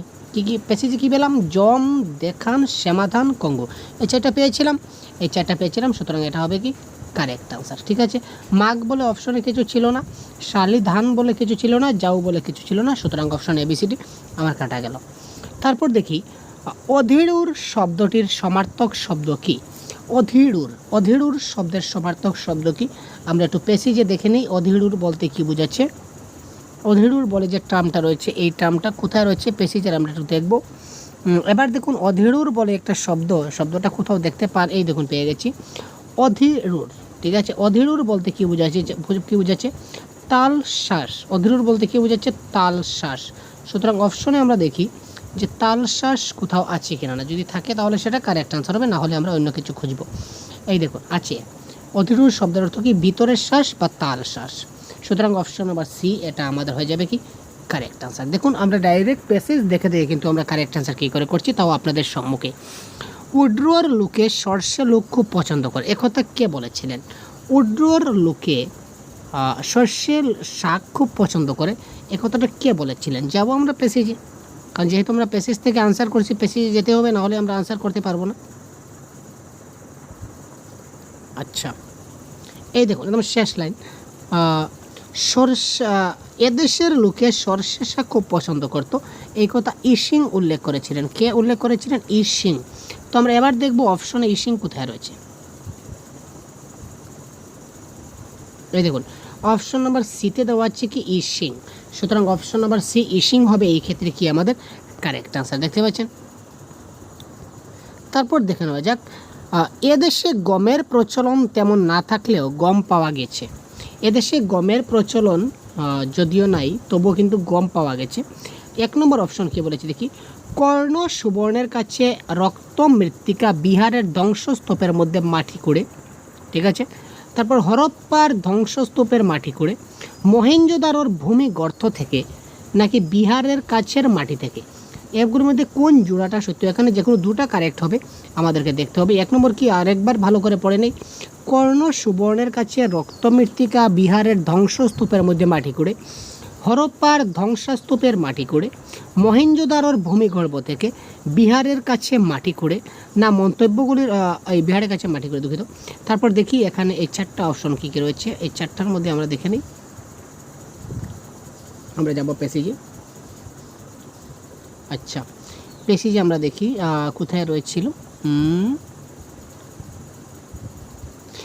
এভাবে জব খাওয়া, আচ্ছা এই দেখুন, মহেঞ্জোদারোর ভূমি গর্ভ থেকে গম পাওয়া গেলেও এদেশে গমের প্রচলন তেমন ছিল না। ভারতবর্ষে মুসলমান আগমনের পর থেকে এদেশে খাদ্যশস্যে রূপে গমের প্রচলন বেড়ে যায় উত্তর পশ্চিম ও উত্তর ভারতে। বাংলাদেশে গমের চার কমই হতো বলে মনে হয়। কর্ণ সুবর্ণের নিকটবর্তী রক্ত মৃত্তিকা বিহারে ধ্বংসস্তূপের মধ্যে মাটি খুঁড়ে গম পাওয়া গেছে, সুতরাং গম অজানা ছিল বলে জানা যায় না। এখানে দেখুন বলেছে কোন দুটা সত্য, তো কোন দুটা সত্য বলতে আমরা কি বলতে পারি? 1 নম্বর অপশনে দেখুন, কর্ণ সুবর্ণের নিকটবর্তী যে রক্ত মৃত্তিকা আছে এই অপশনটা আমাদের হবে কারেক্ট। আরেকটা কি যে মহেঞ্জোদারোর ভূমি গর্ভ থেকে গম পাওয়া গেছে, এটাও কিন্তু কারেক্ট। সুতরাং এই দুটা হবে আমাদের কারেক্ট। সুতরাং আমরা অপশন যাই, আমরা প্রশ্নেতে চলে যাই। প্রশ্ন নম্বর কত ছিল দেখুন, লাইভ কিন্তু আমি আপনাদের সঙ্গে জিনিসগুলো সলভ করার চেষ্টা করছি। 1 নম্বর কর্ণ সুবর্ণের কাছে রক্তমৃত্তিকা, এটা কারেক্ট, আর মহেঞ্জোদারো কারেক্ট। সুতরাং 1 এবং 3 হবে কারেক্ট আনসার। তো 1 এবং 3 অপশন নাম্বার এ, তো অপশন নাম্বার এ এখানে কি সঠিক আনসার। নেক্সট, জবাগু বাংলায় যাও এই কথাটির অর্থ কী? জবাগুকে বাংলায় যাও বলা হয়, এই কথাটার অর্থ কী? আমরা একবার প্যাসেজে একবার যাব চুপচাপ, তারপর জগাবো কী বলেছে জগাগু, এটা আমরা দেখে নেব। বা যাও যেটা বলেছে এটা তার নিশ্চয় তার সম্বন্ধে কিছু একটা লাইন লেখা থাকবে। এখানে দেখি তো এখানে কোথাও আছে কিনা না, এখানে একটু আপনারা খুঁজুন। এখানে কোথাও যে আমরা কিওয়ার্ডটা দেখেছিলাম, কিওয়ার্ডটা দেখতে পাই কিনা না একটু দেখুন তো। না, এখানে তো তেমন কিছু আমরা দেখতে পাইনি। নেক্সট দেখি এই পেজে।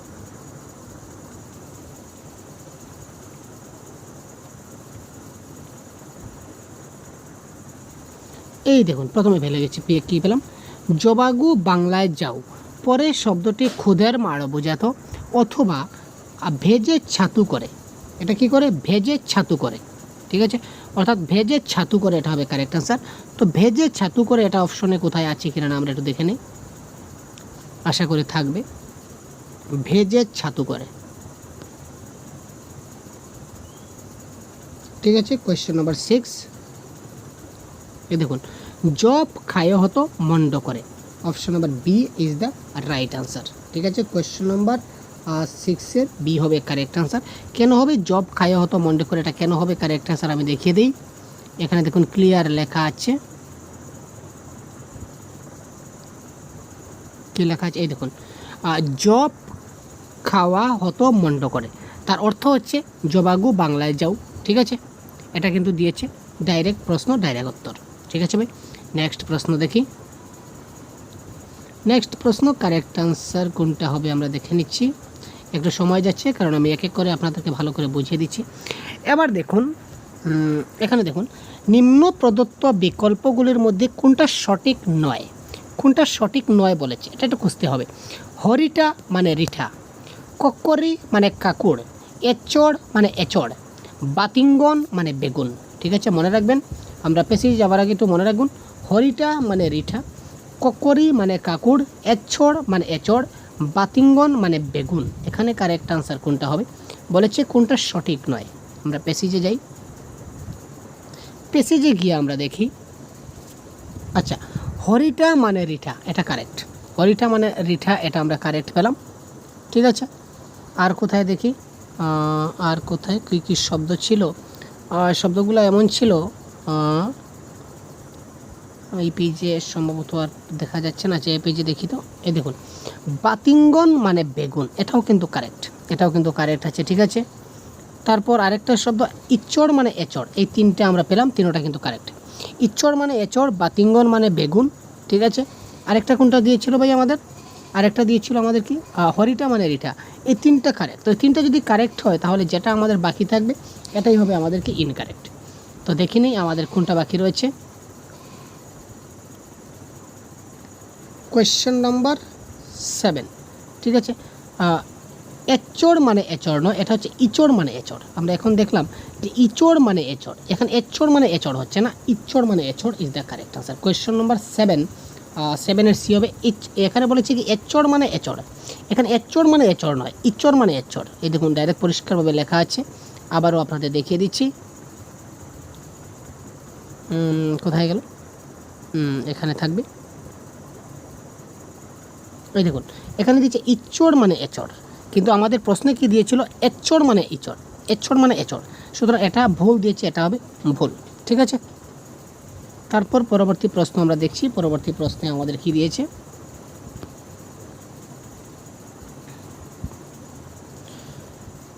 গদ্যাংশ অনুসারে সর্বানন্দ যে শ্লোকের ব্যাখ্যা করেছিলেন, শ্লোকটি কি? শাকং দশবিদ স্মৃতম, শাকং দশবিদং স্মৃতম। যাই হোক, একটু আমরা আইডিয়া পেলাম। তো এবার আমরা খুব ভালো করে অপশনটা আমরা দেখব। এই শাকংয়ের যেটা অপশন রয়েছিল, এটা শাকং, শাকং বলে একটা শ্লোক ছিল। এই শ্লোকটা কোথায় লুকিয়ে আছে? এই শ্লোকটাকে আমরা এবার প্রথমে, এই দেখুন, শাকং দশবিধং স্মৃতম। ঠিক আছে, শাকং দশবিধং স্মৃতং, এটা কোথায় আছে দেখি, শাকং দশবিধং স্থিতং। ঠিক আছে, স্মৃতং, এটা কোথায় আছে ভাই? কোয়েশ্চেন নাম্বার 8 বেরিয়ে যাবে। কোয়েশ্চেন নাম্বার 8-এর কারেক্ট আনসার দেখুন, অপশন নাম্বার বি, শাকং দশবিধং স্মৃতং। ডাইরেক্ট আমাদের প্যাসেজ থেকে ডাইরেক্ট কারেক্ট আনসার আমরা বের করছি। গদ্যাংশ অনুসারে কলাইয়ের মধ্যে কোনগুলির উল্লেখ আছে? ঠিক আছে, গদ্যাংশ অনুসারে কলাইয়ের মধ্যে কোনগুলার উল্লেখ আছে? কোয়েশ্চেন নাম্বার 9 এবার আমরা দেখব। এটা আমরা একটু প্যাসেজে দেখে নিই।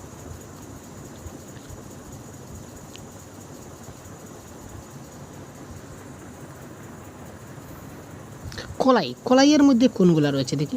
কলাইয়ের মধ্যে মুগ, মুদবনি অর্থাৎ আধুনিক যেটা ঘেঁষো মুগ বলা হয়, মাগ এবং মসুরের উল্লেখ পাই। মাগ, মসুর, তারপর কি আমাদের ঘেঁষো মুগ, তারপর মুদবনি। তো এটা অপশন নাম্বার কোথায় রয়েছে আমরা দেখি। এখানে দেখুন অপশন নাম্বার কোনটা রয়েছে কারেক্ট অ্যান্সার। আপনাদেরকে ডাইরেক্ট আমি খুঁজে খুঁজে কারেক্ট অ্যান্সারগুলো দিচ্ছি।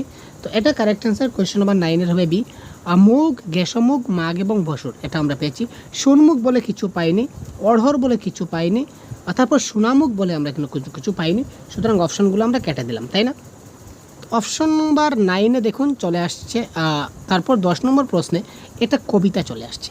এতক্ষণ আমরা প্যাসেজ থেকে আমরা কারেক্ট আনসার করলাম, এবার দেখুন সুন্দর একটা কবিতা চলে আসছে। তো এই কবিতা থেকে আমরা কারেক্ট আনসারটা কী করব দেখি। ছায়া হয়ে গেল কখন চাপা গাছের ছায়ে, নিম্নরেখ পদটি কোন জাতীয় পদ? ঠিক আছে, এটা কারেক্ট আনসার কী হবে দেখি তো।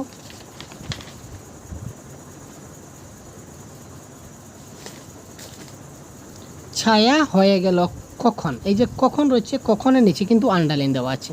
ছায়া হয়ে গেল কখন চাপা গাছে ছায়া, যে কখন যেটা পদ, কখনটা কি জাতীয় পদ বলেছে? ক্রিয়ার বিশেষণ, কৃদন্ত বিশেষণ, না অব্যয়জাত বিশেষণ, নাকি তদ্ধিতান্ত বিশেষণ? কোয়েশ্চেন নাম্বার 10-এর কারেক্ট আনসার কী হবে? এটা কারেক্ট আনসার, এটা অব্যয় রূপে ব্যবহার হয়েছে, সুতরাং এটা কি অব্যয়জাত বিশেষণ। এই প্রশ্নটা কিন্তু আপনারা আজ কবিতায় গেলে পাবেন না, যেটা কিন্তু গ্রামারের প্রশ্ন। এখানে দেখুন, ঘুড় সওয়ারির সৈন্য সেথায় চলে পথে পথে, ঘুড় সওয়ারির সৈন্যের ধ্বজার রং কী এবং সঙ্গী ঘোড়ার সংখ্যা কত? এটা জানার জন্য আমরা একটু কবিতায় যাব। একদম সরাসরি আপনারা দেখুন, এখানে দেখুন, রক্তবরণ ধ্বজা উড়ে 30 ঘোড়ার রথে, রং হবে রক্তবরণ এবং ঘোড়া কতটা হবে? ঘোড়া হবে কি 30টা। ঠিক আছে, রক্তবরণ এবং 30। কারেক্ট আনসার কি কোথায় গেল? এই দেখুন অপশন নাম্বার সি, রক্তবরণ এবং 30। তারপর দেখি, আমি কি মালঞ্চতে রাজবাগানের মালি, এখানে আমি বলতে কার কথা বলা হচ্ছে? Question number 12। আমি থাকি মালঞ্চেতে রাজবাগানের মালি, এখানে আমি কে? Question number 12। তো এটা জানতে গেলে আমাদেরকে একটু এই কবিতার দিকে যেতে হবে। কবিতায় গিয়ে দেখি তো এখানে রয়েছে কিনা না। আমি যখন ছোট্ট ছিলুম তখন ছোট, আমার ছুটির সঙ্গী ছিল ছবি আঁকার পেটো, নাক কন্যা আসতো ঘাটে শাকের নৌকা চড়ে। তো এখানে একদিন সেই নাগকুমারী বলে উঠলো কে এ, অর্থাৎ এখানে কারেক্ট আনসার এখানে কি হচ্ছে? কারেক্ট আনসার এখানে হবে কি? এই আমার নাগকুমারী ইজ দ্য রাইট আনসার। ঠিক আছে, তো এখানে নাগকুমারী অপশন নাম্বার বি হবে আমাদের কি কারেক্ট আনসার। তারপর দেখি, রাজপ্রাসাদের দেউড়ি শ্বেতায় শ্বেত পাথরে ঘাতা, নিম্নলিখিত যে দেউড়ি যেটা রয়েছে, এই দেউড়ি শব্দের যেটা আমাদের রয়েছে অর্থটা কি? Question number 13। এটা শব্দ হবে সদরদ্বার। কারেক্ট আনসার কি? সদরদ্বার মানে দেউড়ি। জবাব পেলে দয়া করে আমার বাড়ি যাও, কোয়েশ্চেন নাম্বার 14। জবাব পেলে দয়া করে আমার বাড়ি যাও, এখানে নিম্নরেখ যে ক্রিয়াপদটা রয়েছে, এই ক্রিয়াপদটা কি জাতীয় ভাব নির্দেশ করে? এখানে কারেক্ট আনসার নির্দেশক ভাব, অনুজ্ঞা ভাব, সংযোজক ভাব নাকি উপদেশমূলক ভাব? এখানে কারেক্ট আনসার কী হবে বলুন তো? এটা কারেক্ট আনসার হবে কোয়েশ্চেন নাম্বার 14, এটা হবে অনুজ্ঞা ভাব। ঠিক আছে, অনুজ্ঞা ভাব। তো বাক্যের ক্রিয়ার ভাব নিয়ে আমি একটা ক্লাস কন্ডাক্ট করেছি, এটা দেখে না থাকলে দেখে নেবেন। তো এই ক্লাসে পুরো ডিটেলস নির্দেশক ভাব, অনুজ্ঞা ভাব, সংযোগ ভাব সবগুলো ডিটেলস আমি আলোচনা করেছি। তো এই প্রশ্নের কারেক্ট আনসার কী হবে? অনুজ্ঞা ভাব ইজ দ্য রাইট আনসার। বাড়িটা তার ছিল বুঝি শঙ্খ নদীর মোড়ে। ঠিক আছে, নিম্নলিখিত পদটি কি জাতীয় বিশেষ্য পদ? এখানে যে অব্যয় পদ রয়েছিল, অব্যয় পদ বলতে এখানে যেটা এই বাক্যে যে অব্যয় পদটা রয়েছে দেখতে পাচ্ছেন, এটা কি জাতীয় অব্যয়? অব্যয় পদের কিন্তু ভাগ রয়েছে 4-5টা। তো এটা কারেক্ট আনসার হবে সংশয় সূচক অব্যসূচি সমুচ্চয় অব্যয় বুঝে। এখানে সংশয় বোঝাচ্ছে বাড়িটা তার ছিল বুঝি শঙ্খী নদীর মোড়ে, এখানে সংশয় বোঝাচ্ছে যে শঙ্খী নদীর মোড়ে তার বাড়িটা ছিল। সুতরাং এটা কারেক্ট আনসার হবে কি? Option number C. ঠিক আছে, তো এবার দেখুন এই প্রশ্নের প্যাডাগজির প্রশ্নগুলো আমরা খুব তাড়াতাড়ি সলভ করার চেষ্টা করবো, কারণ প্যাসেজে আমাদের অনেক সময় নষ্ট হয়ে গেছে। কী করবো ভাই? খুঁজে বের করতে হয়। তো আপনাদেরকে যদি ভালো করে বুঝিয়ে দেওয়া না হয় তাহলে তো আপনারা নিজে থেকে বের করতে যদি পারতেন তাহলে তো ভালোই হতো। তো যাই হোক, আপনারা বের করতে পারবেন, শুধুমাত্র পদ্ধতিটা আমি আপনাদের দেখিয়ে দিলাম যে কী করে বের করতে হয়, তাই না? তো দেখুন, প্রাথমিক শিক্ষার ক্ষেত্রে মাতৃভাষায় শিক্ষা দেওয়ার কারণ কি? তো এবার থেকে প্যাডাগজির আরও 15টি প্রশ্ন হচ্ছে, খুব তাড়াতাড়ি ফাস্ট করবো এবং আপনারাও কমেন্ট বক্সে খুব তাড়াতাড়ি ফাস্ট আনসার করবেন। দেখুন কারেক্ট আনসার কী হতে পারে? Question number 16। Question number 16 correct answer কী হবে? খুব তাড়াতাড়ি কমেন্ট করুন। প্রাথমিক শিক্ষার ক্ষেত্রে মাতৃভাষায় শিক্ষা দেওয়ার কারণ কি? প্রাথমিক যে শিক্ষা হয়, প্রাথমিক শিক্ষার ক্ষেত্রে আমরা শিশুদেরকে মাতৃভাষায় শিক্ষা দিই, তার কারণ কি? মাতৃভাষায় শিশুর পক্ষে সহজে বোধগম্য হয়, আঞ্চলিক ভাষাগুলিকে প্রাধান্য দেওয়ার জন্য, মাতৃভাষায় শিক্ষাদানে কম খরচ লাগে, অভিভাবকরা বেশিরভাগই ভাষাটা জানে। Question number 16। এখানে অভিভাবকরা বেশি জানে কম জানে সেটা আমার জানার দরকার নেই, আমি শিশুকে বুঝাবো। ভাষা খরচ কম লাগে সেটা কোনো কথা নয়। আঞ্চলিক ভাষা, এখানে মাতৃভাষার কথা বলেছে, আঞ্চলিক ভাষা কোথা থেকে চলে আসলো? সুতরাং option A is the right answer. মাতৃভাষা শিশুর পক্ষে সহজে বোধগম্য ইজ দ্য রাইট আনসার। সংশোধনী শিক্ষণের মূল উদ্দেশ্যের মধ্যে কোনটি অন্তর্ভুক্ত নয়? সংশোধনমূলক যে শিক্ষণ হবে তার মূল উদ্দেশ্যের মধ্যে কোনটা অন্তর্ভুক্ত নয় বলেছে? রিমিডিয়াল টিচিংয়ের যে উদ্দেশ্য তার মধ্যে কোনটা কারেক্ট নয়? পিছিয়ে পড়া শিক্ষার্থীদের দুর্বলতাকে চিহ্নিত করা, প্রয়োজনীয় সংশোধনে সহায়তা করা, নতুন বিষয় পড়ানোর আগে সকলের মধ্যে পূর্বপাঠের জ্ঞানের সমতা আনা, দুর্বলগ্রস্ত শিক্ষার্থীদের মানসিক পীড়ন করা। দেখতে পাচ্ছেন কারেক্ট আনসার কোয়েশ্চন নাম্বার 17।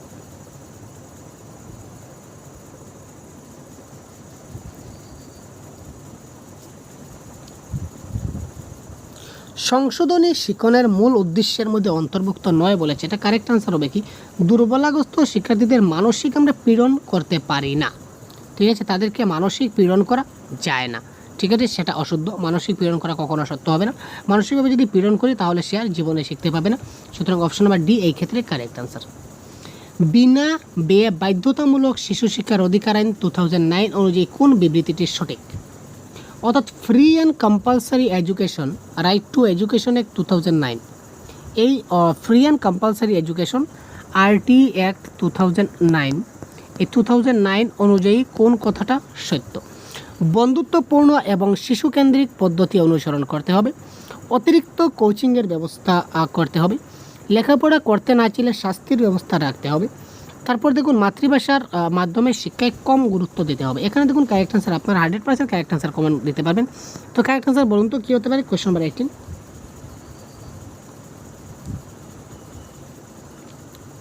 অতিরিক্ত কোচিংয়ের ব্যবস্থা আমরা করি না, শাস্তির ব্যবস্থা নেগেটিভ ওয়ার্ড, মাতৃভাষা শিক্ষায় আমরা 100% গুরুত্ব দেব, কম গুরুত্ব কেন দেবো? সুতরাং কারেক্ট আনসার বন্ধুত্বপূর্ণ এবং শিশুকেন্দ্রিক পদ্ধতি অর্থাৎ চাইল্ড সেন্ট্রিক পদ্ধতি অনুযায়ী তাকে শিক্ষাদান করতে হবে। সুতরাং option number A is the 100% correct. দেখুন, কবিতা পাঠের পর শিক্ষক শিক্ষিকা শ্রেণীর সকল ছাত্রছাত্রীকে কয়েকটি দলে ভাগ করে নিম্নলিখিত নির্দেশগুলি দেবেন। প্রথম দল বিষয় সম্পর্কে ছবি এঁকে দেখাবে, দ্বিতীয় দলের কাজ কবিতার মূল ভাবটিকে মুখে বলবে, তৃতীয় দল কবিতাটি সম্পর্কে মতামত গদ্যে লিখে প্রকাশ করবে। এই যে সক্রিয়তার উদ্দেশ্য কী, অর্থাৎ একজন শিক্ষক কী করলেন, কবিতা যখন পড়ালেন, কবিতা পড়ানোর পর তিনি তার ছাত্রদেরকে বিভিন্ন ছোট ছোট দলে ভাগ করলেন। ঠিক আছে, তিনি ছোট ছোট দলে ভাগ করলেন, সবাইকে 4জন বা 5জন করে তিনি প্রত্যেকটাকে দলে ভাগ করলেন এবং দল অনুযায়ী তিনি কাজ দিলেন যে দল 1-এর এই কাজ, দল 2-এর এই কাজ, দল 3-এর এই কাজ। এই ক্ষেত্রে তিনি আসলে তার উদ্দেশ্য কী ছিল এই কাজটা করার? শিক্ষার্থীদের বিচ্ছিন্ন করে দেওয়া, নিছক সময় অতিবাহিত করা, আসন্ন পরীক্ষার জন্য প্রস্তুতি করা, না শিক্ষার্থীর মধ্যে থাকা বিভিন্ন ক্ষমতা ও প্রবণতাকে গুরুত্ব দেওয়া? কী হবে কারেক্ট আনসার? দেখুন, প্রশ্ন যদিও কঠিন লাগে কিন্তু অপশনগুলো কিন্তু দেখেই আমরা কারেক্ট আনসার করতে পারি। মজার বিষয় ভাই, এই ধরনের অপশন দেখে যদি কারেক্ট আনসার করতে পারেন তাহলে আপনার কি টেনশন ভাই? আমরা সময় অতিবাহিত করা মানে টাইম পাস। আমরা কি ক্লাসে যে টাইম পাস করার জন্য না, আমরা শিশুদেরকে পরীক্ষার জন্য প্রস্তুত করি না, শিক্ষার্থীকে বিচ্ছিন্ন করি না, আমরা তাদের একত্র করার চেষ্টা করি। সুতরাং কারেক্ট আনসার হবে শিক্ষার্থীদের মধ্যে বিভিন্ন ক্ষমতা এবং প্রবণতা কতটুকু রয়েছে তার উপর আমরা কী করি? গুরুত্ব প্রদান করি। যদি কোনো শিক্ষক শিক্ষিকা লক্ষ্য করেন কোনো শিক্ষার্থী পঠনজনিত সমস্যা অর্থাৎ রিডিং ডিসঅর্ডারের শিকার হয়েছে, তখন তাকে নিম্নলিখিত কোন সমস্যায় সম্পর্কিত বলে শনাক্ত করবেন? যদি কোনো শিক্ষক বা শিক্ষিকা আপনি লক্ষ্য করেন যে তার পঠনজনিত সমস্যা হয়েছে অর্থাৎ সে পড়তে পারছে না, তখন সেটা কোন সমস্যা? অ্যাফেজিয়া, ডিসক্যালকুলিয়া, ডিসলেক্সিয়া নাকি অটিজম? এটা কারেক্ট আনসার 100% সবাই পারবেন। বলুন তো কোয়েশ্চেন নাম্বার 20 কারেক্ট আনসার কি?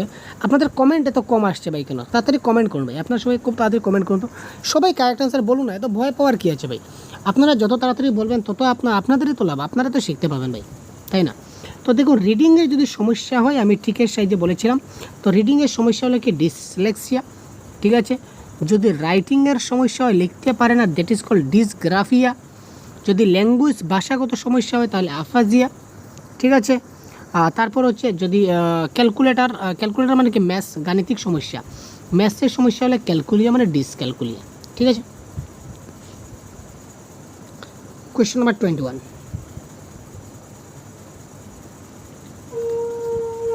শিক্ষার ক্ষেত্রে ভাষার কেন্দ্রিকতা অর্থাৎ সেন্ট্রালিটি অফ ল্যাঙ্গুয়েজের অর্থ কী? শিক্ষার ক্ষেত্রে ভাষার কেন্দ্রিকতা বলুন বা সেন্ট্রালিটি অফ ল্যাঙ্গুয়েজের অর্থ কী? ভাষা অন্যান্য সকল বিষয় শেখার ক্ষেত্রে কেন্দ্রীয় ভূমিকা পালন করে। ভাষার সঙ্গে অন্যান্য বিষয় শিক্ষার কোনো যোগ নেই। বিষয় চর্চা ভাষা শিক্ষার কেন্দ্র। কোনো বিশেষ বিষয় সম্পর্কিত ধারণা অর্জনের জন্য ভাষার দিকে গুরুত্ব দেওয়ার প্রয়োজন নেই। কোয়েশ্চেন নাম্বার 21 কারেক্ট আনসার কোনটি হবে? এখানে বলেছে কোনো একটা বিষয় যদি আমরা শিখতে চাই, ধারণা যদি কনসেপ্ট যদি আপনার ডেভেলপ করতে চাই, তাহলে ভাষার দিকে গুরুত্ব দিই। আপনি যদি আজকে ভাষাই না জানেন তাহলে আপনাকে নতুন একটা কনসেপ্ট বুঝালে আপনি বুঝবেন কী করে, সেটা আমরা ক্যান্সেল। বিষয় চর্চা কন্টেন্ট স্টাডিজ ভাষা শিক্ষার কেন্দ্র, সেটা হবে না। ভাষার সঙ্গে অন্যান্য বিষয়ের শিক্ষার 100% যুগ আছে, কেন যুগ নাই? তো কারেক্ট আনসার হবে অপশন নাম্বারে, ভাষা অন্যান্য সকল বিষয় শেখার ক্ষেত্রে কেন্দ্রীয় ভূমিকা পালন করে। একবার ভাষা শিখে গেলে আমরা সবগুলি সাবজেক্টে কিন্তু আমাদের ভাষা ব্যবহার হয়। নিম্নলিখিত কোন বৈশিষ্ট্যটি আদর্শ পাঠের বৈশিষ্ট্য নয়? খুব তাড়াতাড়ি কমেন্ট করুন। কোয়েশ্চন নাম্বার 22,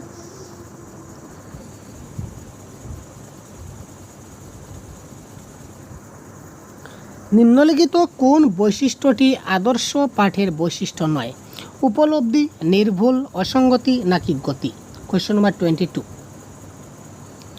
আদর্শ পাঠ হতে গেলে একটা উপলব্ধি থাকতে হবে, পাঠের উপলব্ধি, পাঠটা নির্ভুল হতে হবে, পাঠের একটা ফ্লুয়েন্সি থাকতে হবে, গতি থাকতে হবে।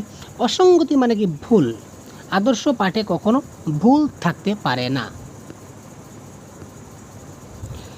একটি বিতর্ক প্রতিযোগিতার আয়োজন করে শিক্ষক শিক্ষিকা যদি শিক্ষার্থীদের বলেন সহপাঠীদের পারমঙ্গতার মানাঙ্কন অর্থাৎ অ্যাসেসমেন্ট করতে, তাহলে সেটি হবে। বিতর্ক প্রতিযোগিতা করে তিনি শিক্ষার্থীদের বললেন যে তোমরা তোমাদের বন্ধু বান্ধবীদের তোমরা মূল্যাঙ্কন করো, তোমরা তাদের অ্যাসেসমেন্ট করো, আমি আজকে তাদের অ্যাসেসমেন্ট করবো না। তো এটাকে কি বলবো? দলগত মানাঙ্কন, তারপর ব্যক্তিগত মানাঙ্কন, নাকি সহপাঠী দলের মানাঙ্কন, নাকি আত্মগত মানাঙ্কন? দেখুন কত ইজি প্রশ্ন এসেছিল, তাই না ভাই? এক বন্ধু আরেক বন্ধুকে মূল্যায়ন করবে, এটা সহপাঠী মূল্যায়ন ছাড়া আর কি হবে? ঠিক আছে না? পিয়ার অ্যাসেসমেন্ট যাকে আমরা বলতে পারি, যদি ইংলিশে বলি তাহলে বলবো পিয়ার অ্যাসেসমেন্ট, সহপাঠী মূল্যায়ন। নীরব পাঠের নিম্নলিখিত উদ্দেশ্যগুলির মধ্যে কোন উদ্দেশ্যটি সবচেয়ে বেশি যুক্তিযুক্ত? নীরব পাঠের ক্ষেত্রে কয়েকটা উদ্দেশ্য দেওয়া আছে, তার মধ্যে কোনটা বেশি যুক্তিযুক্ত?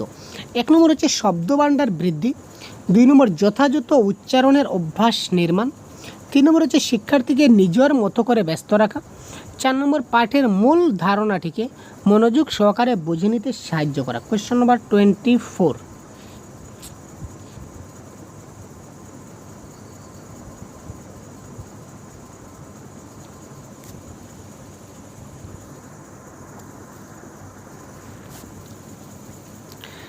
নীরব পাঠে নিম্নলিখিত উদ্দেশ্যগুলির মধ্যে কোন উদ্দেশ্য সবচেয়ে বেশি যুক্তিযুক্ত? দেখুন নীরব পাঠ সে যদি নীরব পাঠ মানে আস্তে আস্তে পড়ে, তো আস্তে আস্তে পড়ে সে কী মনে মনে যদি পড়ে তাহলে সে কী উচ্চারণ করছে আমি কি বুঝতে পারবো? তাহলে এটা মোটেই হবে না। তাকে আমরা কাজে ব্যস্ত রাখি না, এখানে শব্দভাণ্ডারের বৃদ্ধি কী করে হলো সেটা হবে না। সুতরাং কারেক্ট আনসার হবে নীরব পাঠে কী হয় যে ধারণা বা কনসেপ্টটাকে মনোযোগ সহকারে বুঝতে বেশি সাহায্য করে নীরব পঠন। তো নীরব পঠন মূল ধারণাটিকে মনোযোগ সহকারে আমাদের কি করতে হবে? বুঝে নিতে হবে। কবিতা পাঠের আলোচনায় প্রাসঙ্গিকভাবে একজন শিক্ষক বা শিক্ষিকা ইতিহাস এবং ভূগোল বিষয়ের সম্পর্ক দেখাচ্ছেন, এক্ষেত্রে তিনি কোন শিক্ষণ কৌশল অবলম্বন করেছেন? তিনি কবিতা পড়াচ্ছেন, কবিতা পড়াতে পড়াতে কবিতার প্রসঙ্গে তিনি ইতিহাস এবং ভূগোল সম্বন্ধে তাদেরকে বোঝাতে চাইছেন। তো এই ক্ষেত্রে তিনি কোন কৌশল অবলম্বন করছেন? অনুগামী, অনুসন্ধান, অনুবন্ধ নাকি অনুসারী? এটাকে কি বলবে? এটাকে বলে অনুসারী ইজ দ্য রাইট অ্যান্সার। নিম্নলিখিত কোন ক্ষেত্রে শ্রবণ দক্ষতার প্রয়োগ সরাসরি হয় না? ওয়াও, শ্রবণ দক্ষতার প্রয়োগটা সরাসরি ডাইরেক্ট হচ্ছে না, ডাইরেক্ট শ্রবণ দক্ষতার প্রয়োগ হয় না। আমরা অপশনগুলো দেখি এবং আপনারা কমেন্ট বক্সে তাড়াতাড়ি আনসার জানান। রেল স্টেশনে গাড়ির সময় সম্পর্কিত ঘোষণা, ক্লাসরুমে শিক্ষকের শিক্ষিকার পরীক্ষার দিন ঘোষণা, স্কুলে বসে একমনে গল্পের বই পড়া, সাংস্কৃতিক অনুষ্ঠানে কবিতা পাঠ।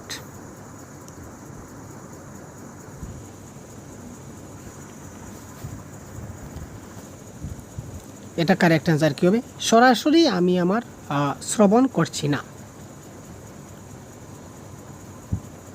রেল স্টেশনে আমি গেলাম, রেল স্টেশনে গিয়ে দেখলাম যে একটা গাড়ি ঘোষণা করলো যে এই ট্রেনটি 10টার সময় ছাড়বে, ঠিক আছে। गुवाहाटी থেকে लामडिंग जाने वाली ट्रेन, ठीक है, गुवाहाटी से लामडिंग जाने वाली ट्रेन अभी 2 नंबर प्लेटफॉर्म में आ रही है।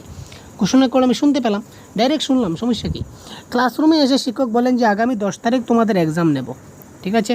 যেমন আমরা বলতে পারি যে আগামী জুলাই 7 তারিখ তোমাদের এক্সাম হবে, আপনি শুনতে পেলেন তো, ডাইরেক্ট শুনতে পেলেন। সাংস্কৃতিক অনুষ্ঠানে কবিতা পাঠ করছে, শুনতে পেলেন। কিন্তু আপনি যদি গল্পের বই পড়েন তাহলে আপনি শুনবেন কি করে? জিনিসটা বুঝবেন। স্কুলে বসে এক মনে গল্পের বই পড়া, আপনি যদি বইটা পড়েন তাহলে তো অন্যজন শুনবে, আপনি তো শুনবেন না, তাই না? এখানে বলে যে শ্রবণ দক্ষতা, ঠিক আছে না, আপনি এক মনে পড়ছেন, আপনি তো শুনছেন না, সুতরাং এখানে শ্রবণ দক্ষতার প্রয়োগ হচ্ছে না, অপশন নাম্বার সিতে, ঠিক আছে। কোথায় গেল? আচ্ছা, নেক্সট প্রশ্ন, নিচের কোনটি জরুরি সাক্ষরতা স্তরে লক্ষ্য করা যায়, অর্থাৎ কি ইমার্জেন্ট লিটারেসি স্টেজ? তো emergent literacy, emergent curriculum, emergent properties, emergent solution, এই নিয়ে আমি অলরেডি একটা ক্লাস প্রোভাইড করেছি, আপনারা ক্লাসটা দেখে নেবেন। তো এই নিয়ে যত ডাউট আছে সবগুলো ক্লিয়ার হয়ে যাবে। তো বইয়ের প্রতি আগ্রহ, গল্প বর্ণনা বা বলার ক্ষমতা, বিভিন্ন জিনিসের নাম জানা, না শব্দ লেখার ক্ষমতা। Question number 27।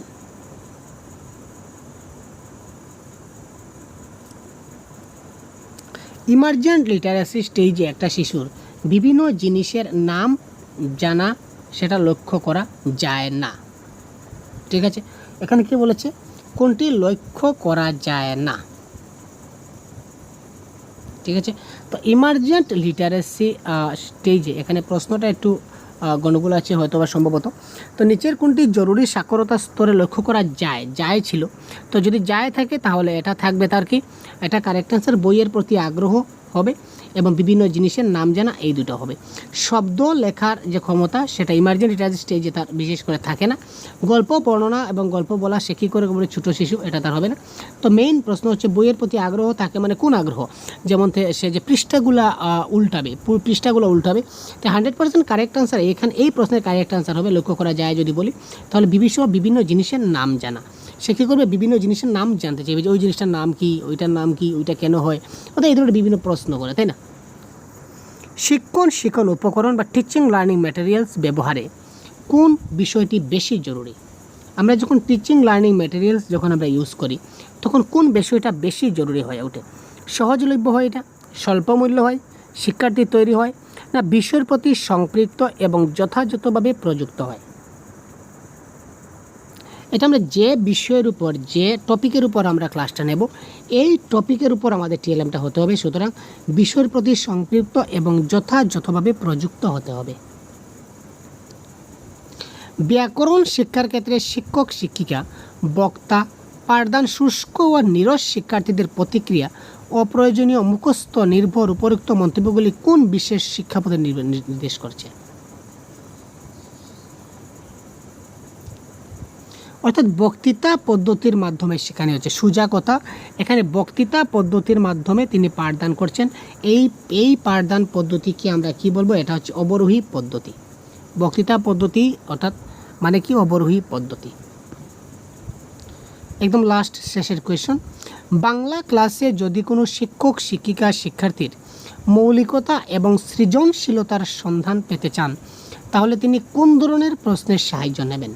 একটা বাংলা ক্লাসে একজন শিক্ষক বা শিক্ষিকা যদি শিক্ষার্থীর মৌলিকতা এবং সৃজনশীলতার সন্ধান পেতে চান যে ওই শিশুটা আসলে ক্রিয়েটিভ চিলড্রেন কিনা না, ওই শিশুটির মধ্যে ক্রিয়েটিভিটি আছে কিনা না, ওই জিনিসটা যাচাই করতে চান তাহলে তিনি কী ধরনের প্রশ্ন করবেন। সত্য মিথ্যাবাচক প্রশ্ন, মানে তিনি কিছু প্রশ্ন করবেন, তারপর তিনি কি করবেন, কিছু প্রশ্ন করবেন সত্য মিথ্যাবাচক প্রশ্ন, তারপর একটি শব্দের উত্তর ভিত্তিক প্রশ্ন, একটা শব্দের উত্তর ভিত্তিক প্রশ্ন মানে একটা শব্দের উত্তর হবে, তারপর বহু নির্বাচনধর্মী প্রশ্ন মানে এমসিকিউ টাইপ, তারপর হচ্ছে মুক্ত প্রান্তিক প্রশ্ন। তিনি কি করবেন, খোলামেলা প্রশ্ন করবেন, দ্যাট ইজ কল মুক্ত প্রান্তিক প্রশ্ন। এমন প্রশ্ন করবেন যে সে নিজে প্রশ্নটা বানিয়ে বলতে পারে, মানে উত্তরটা। অর্থাৎ তিনি কি করবেন, ডাইভার্জেন্ট থিঙ্কিংয়ে প্রশ্ন করবেন, ডাইভার্জেন্ট থিঙ্কিংয়ে, বা তিনি ওপেন এন্ডেড কোয়েশন করবেন, যে প্রশ্নের অনেকগুলো আনসার হতে পারে যাতে সে চিন্তা করে আনসারটা দিতে পারে। ঠিক আছে, ইয়েস অর নো প্রশ্ন তিনি করবেন না, সত্য মিথ্যা প্রশ্ন করবেন না, একটি শব্দ করবেন না, এমসিকিউ করবেন না। তিনি তাকে অর্থাৎ এইগুলো হচ্ছে কনভার্জেন্ট থিঙ্কিং, তিনি তাকে ডাইভার্জেন্ট থিঙ্কিং বা ওপেন এন্ডেড মাইন্ডের প্রশ্নগুলো করবেন। ঠিক আছে, তো আজকে আমরা এই প্রিভিয়াস ইয়ার কোয়েশনের সম্পূর্ণ প্যাসেজ, একটি গদ্যাংশ, পদ্যাংশ, তারপর প্যাডাগজি সবগুলা মিলিয়ে আমরা টোটাল 30টি প্রশ্ন ডিসকাস করলাম। যে সম্পূর্ণ ক্লাস এবং ক্লাসের পিডিএফ আমরা আমাদের অফিসিয়াল গ্রুপে দিয়ে দেবো, আপনারা এখান থেকে পেয়ে যাবেন। ঠিক আছে, তো ধন্যবাদ, ভালো থাকবেন। পরবর্তী ক্লাস খুব শিগগিরই আসছে। কোনো যদি সমস্যা থাকে, ডাউট থাকে অবশ্যই কমেন্ট বক্সে জানাতে বলবেন না।